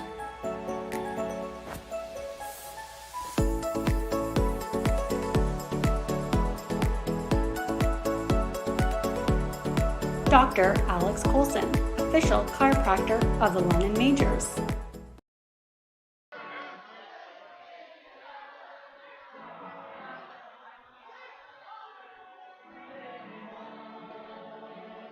Country roads, take me home here. Labatt Park, London Majors leading 10-1 over the visiting Brantford Red Sox. Noah Smith, Dylan Baker here calling the action for you as we move to the top of the 9th inning. And Dylan, a new arm in to try and close this thing out for those London Majors. Eduardo Perez out of the bullpen for the London Majors to make his 4th appearance, the last one needed to qualify for the IBL playoffs. If you asked him, I'm sure his appearance in Toronto on Tuesday didn't go the way he had planned, but for the most part, aside from that, he's been pretty good for the Majors. Allowed a run or two against the Barrie Baycats on Monday. On Saturday night in Barrie, he looked very, very good, and he'll look to retire the final 3 Red Sox and finish this ball game off for the Majors.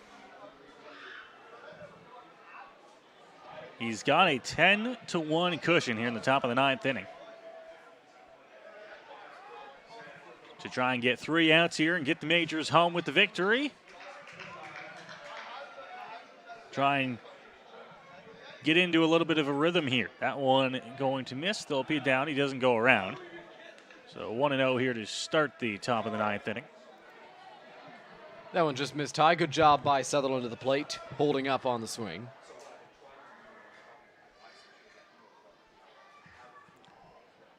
Perez now ready to the plate. Big fastball, big swing and a miss. It's even at 1-1 now.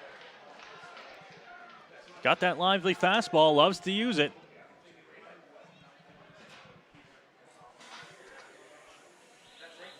Shakes off a couple from Jaco. Now comes with the 1-1. This one fouled off. Looked like the fastball again. Out of play, 1-2. You mentioned that fastball from Eduardo Perez. It's probably what he's known for, along with the changeup. And we've seen that changeup be a phenomenal pitch for him so far. There was a clip of him against the Barrie Baycats. That game was on MajorsTV, where it just dropped. And there was no shot for the Baycats to get that pitch. Got himself in a 1-2 count here. Delivery to the plate, just off the plate. Tried to go on the outer edge, missed, and now it's 2-2. Perez knew he missed his spot there, though he did come close to finding the strike zone. Could not quite do it.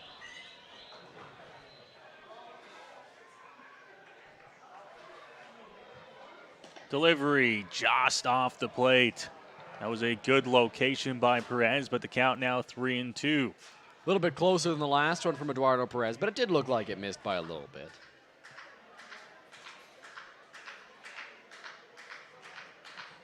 Baines trying to cheer on Perez to try and get the strikeout. This one hit, and it's going to get into left field. Base hit for Sutherland, and he's going to be on to lead off the 9th inning. Sutherland now 3 for 4 in the ball game as Gianfranco Morello steps up to the plate. Pinch hitter, it looks like. And we'll get you who that is in a moment. Of course, in a game like this, you can allow another bat to come in for your Spencer Voisin comes into the ball game for the Brantford Red Sox. He replaces Gianfranco Morello. So runner at first base now with nobody out, and Perez going to look for a double play ball perhaps in this situation. And Dylan, we welcome on people that may have been watching the Toronto Blue Jays game, and what a game. As the Jays were down 8-2 in that ball game. They came back 6 runs in the 8th to tie it. The Athletics hit a 2-run homer in the top of the 9th, and then the Jays and Marcus Semien walked it off in the bottom of the 9th with a 3-run shot. This one's fouled off and back to the screen. It's 0-1. Semien against his former team as well. Huge, huge win for the Blue Jays, especially like not only in the standings, but a momentum booster as well, being down by so many and coming back to win that ball game. That's huge. If you're watching, you're just joining us, 10-1 Majors. There's been some fireworks in the ball game. It's been a good one here on a Friday night at Labatt Park to round out the regular season home slate. This one hit on the ground over to second base Candell, having to come on and shovel it over to first in Britt. And it's going to be in time to get the out. So 1 gone here. Runner moves up to second on the play. Sutherland, and now Pineda will come to the plate with 1 gone. Eduardo Perez thought about going after that ball off the mound, but he's starting to learn that he's got a very good defense behind him, and Keith Candell, the second baseman, is right there to make the play, toss it over to Evan Britt, the first baseman, and record the first out. Runner at second base for Brantford as the home plate umpire will dust off the plate. Perez wants a new baseball. Making sure he's got one that he can get good control of. He's got a runner on second, one gone here after the ground out. Pineda and then Burdette on deck for this Brantford Red Sox team, looking to mount a little bit of a comeback here. They're down big, 10-1 here in the ninth inning. Pitch missing off the plate by Perez, 1-0. The one thing I noticed on Monday in Perez's first home outing of the ballgame, he's very deliberate out there on the mound. He takes his time. He makes sure that he's ready to go before throwing. Checks back, comes to the plate, swing and a miss. Pineda chasing that one up in the zone. It's even now at 1-1. Pineda got a little overexcited at that pitch, took a huge cut at it, but came up empty. Now the 1-1 bounced in the dirt, blocked by Jaco.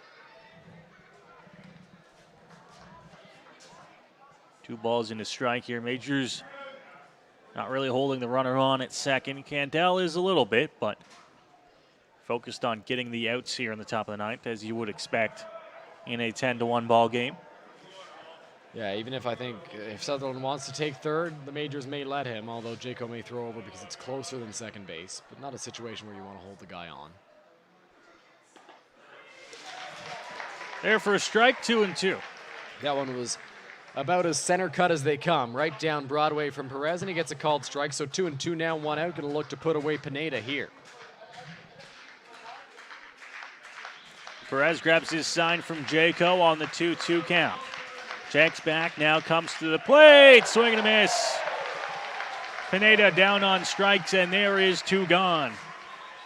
Really good pitch there from Eduardo Perez, finding the top of the strike zone, or just above it actually, with a high fastball, getting the chase from Pineda, and now the Red Sox down to their final out. Nick Burdette steps up to the plate. Burdette has grounded into a double play, flown out, and been hit by a pitch in the ballgame as he steps in for his 5th plate appearance of the evening. And we'll look to try and just keep the line moving here for the Sox. Some of the fans heading to the exits here to try and beat the rush. Sox down to their final out as Burdette fouls that one back to the screen. It's 0-1.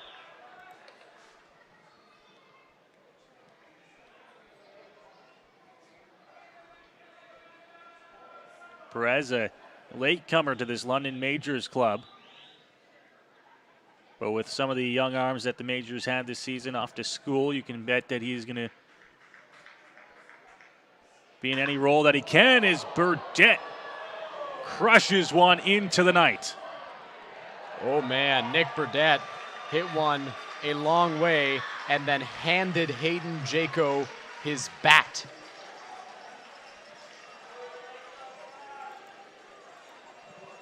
And we'll see how that goes down, as Nick Burdette crosses home plate with the home run. It's 10-3, Noah. 10-3 ball game, and that'll bring Robbie Gauthier to the plate here for the Sox. Perez up and in, and that one hits him on the helmet. And now warnings issued, and the Sox bench is out. And now the Sox bench is coming out to greet Perez. And this is not the scene you want to see here in the top of the ninth. Both sides have every right to be upset right now.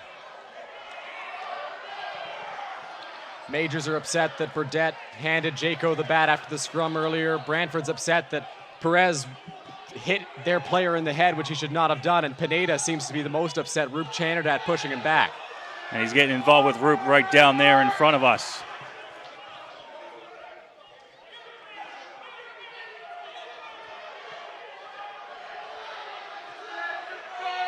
Everyone involved down at field level.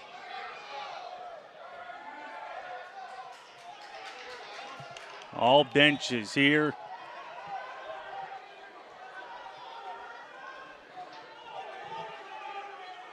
We'll see where the ejections come, because they will be on their way, I'm sure. An ugly scene in a 10-3 ball game in the last home game of the regular season. No, just not what you want to see on either side. I mean, Brantford's still upset about the celebration from Jaco, so Burdett handed him the bat. But if you're the Majors, you can't hit the next guy in the head.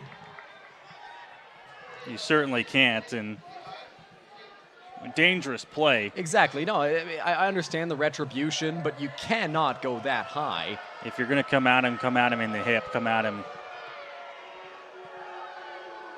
anywhere but the head. And the Majors crowd booing the Sox off the field here.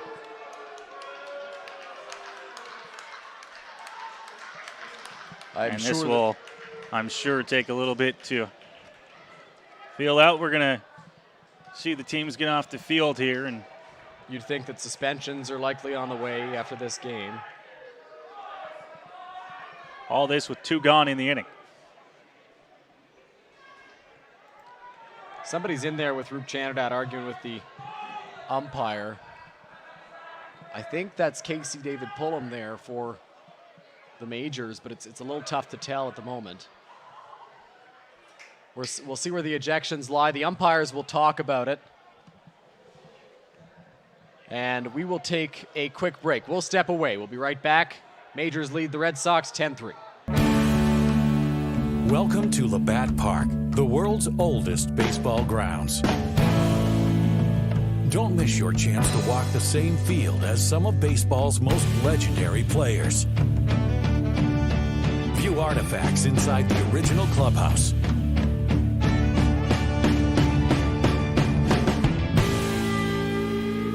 Book your tour at labattparktours.ca.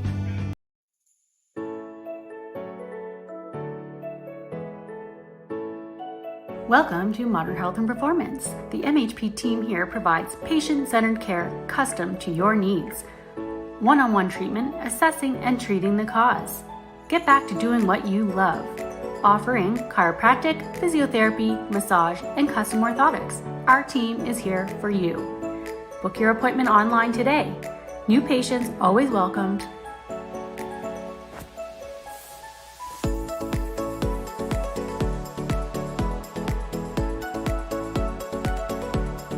Dr. Alex Coulson, official chiropractor of the London Majors.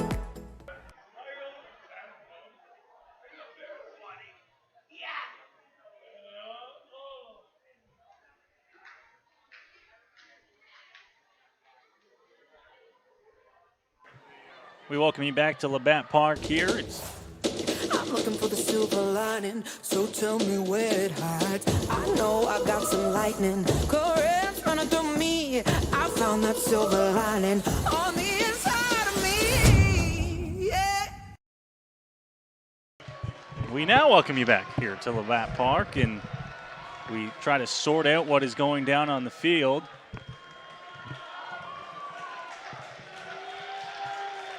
And now I believe there is an ejection, Dylan.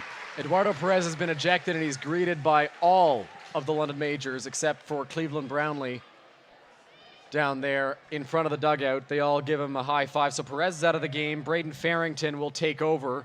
Hayden Jaco is being allowed to stay in the ball game. You would think that more than likely Nick Burdett gets an ejection, but he's likely done for the game anyway, with the score being where it is in the 9th inning with 2 out. Possibly Jason Pineda, who got into it with Hayden Jaco, we'll see. Roop Chanadad still standing on the Majors bench. I think that he's being allowed to stay as of right now. An ugly scene in a 10-3 game. Certainly is, Dylan, and all this with 2 gone in the 9th inning. Mick Burdett with and it was an absolute moonshot to right field. Yes, but in this situation, you got to understand the spot. In no spot is it okay to hand the bat to the other team's catcher when you're down 10-1, and that certainly makes it, not the spot. And that makes it 10-3. It's even less of the spot. But for Eduardo Perez, to then if you're going to retaliate, you cannot hit the man in the head. So both sides with some major lapses in judgment, and we can't say for sure that Perez intended to hit the batter in the head, but there was an intention to hit him, that's for sure. And after all this, Braden Farrington will get loose and try to close out the final out of this ball game. Got to keep in mind, Farrington was not getting loose and not stretched, you imagine. So he's just going to come in here, get as many warm-up pitches as he needs to get loose to face what you would hope for the majors is one batter. Yeah, Farrington going to look to come in, get one quick out, and end this thing right here. Jacob Reed will be the one to face him. He's 0 for 3 in the ball game. Ground out, walk, and a ground out, as well as a strikeout swinging. Fans are still just as into it as they were during the skirmish. I'm sure both teams are not going to be too excited about losing players potentially into the postseason, Noah. Depending for the on Sox, I believe just one game after this one, Dylan, so anything longer than that might put them into the playoffs. You'd expect that there would be suspensions on the way from the league after an incident like that. First pitch from Farrington fouled off and into the screen, out of play. It's 0-1. Runner on first after the hit by pitch, which was the final straw in our skirmish. Farrington comes set, comes to the mound, swing and a miss. 0-2. Farrington took something off of that pitch, and a good pitch to get a swing on. Reed was way ahead of it, and you can imagine the fans will be very excited once this game is finally put to rest. Crowd trying to cheer on Farrington home. Here's the 0-2. This one hit shallow center field. McQueen out. He's going to call for it, and he will be there to put this one home. Braden Farrington closes it out. The Majors hold on to win 10-3. And after a little bit of fireworks on the field, this ball game will end with the Majors victorious here on Friday night. The Red Sox are still not done. They're coming out, and they're pointing at somebody here. Oh, man. What a game. The Red Sox coaching staff insisting that the players return to the dugout. Josh Williams talking to a Brantford player there. What an evening here at Labatt Memorial Park. The Majors and Red Sox were very close until the bottom of the 7th inning when the Majors really took a stranglehold on this ball game. And Williams is just chatting with somebody in there, hugging it out there on the field, as you see on your screen there. So no more fireworks. An amicable ending, at least for a couple people out there on the field. I mean, you never want to see something like that go down. It was an emotional game all throughout, from the moment Pedro de los Santos recorded the strikeout to end the 7th inning, and Hayden Jaco flipped the ball back to the pitcher. Everybody was into it. It was more intense, and then the Majors scored. There was the near benches clearing incident with Hayden Jaco over at first base, and then eventually the benches did clear later on in the ball game in the 9th inning, after a hit by pitch in the head. So a crazy ball game here at Labatt Park, and I'm struggling to describe it because it's there is no words to describe it sometimes, Dylan. The Majors win 10-3. They put up 10 runs on 14 hits, 2 errors in the ball game for London. The Sox 3 runs, 8 hits, and 1 error. This is our final broadcast before the playoffs, Dylan. So from both of us, I say thank you for watching. And we're really looking forward to the playoffs. We'll wait and see who the Majors get to play. They get to bye, and then whoever is the lowest seed after round 1 will be the Majors' opponent. Yeah, the Majors are hoping that they'll get a favorable matchup for them, but no team in this league is an easy opponent, so we'll see who they get to face after round 1. Of course, every team in the IBL streaming ball games now, so while we will not be on the air for the first week of the IBL playoffs because the Majors get the bye, you've got a lot of different streams to choose from and some really intriguing matchups come playoff time. So the Majors victorious here on a Friday night at Labatt Park to close out their home regular season schedule, and they will wait to see who they face in the playoffs. From Noah Smith, Dylan Baker, and our entire Majors TV crew, we thank you for watching with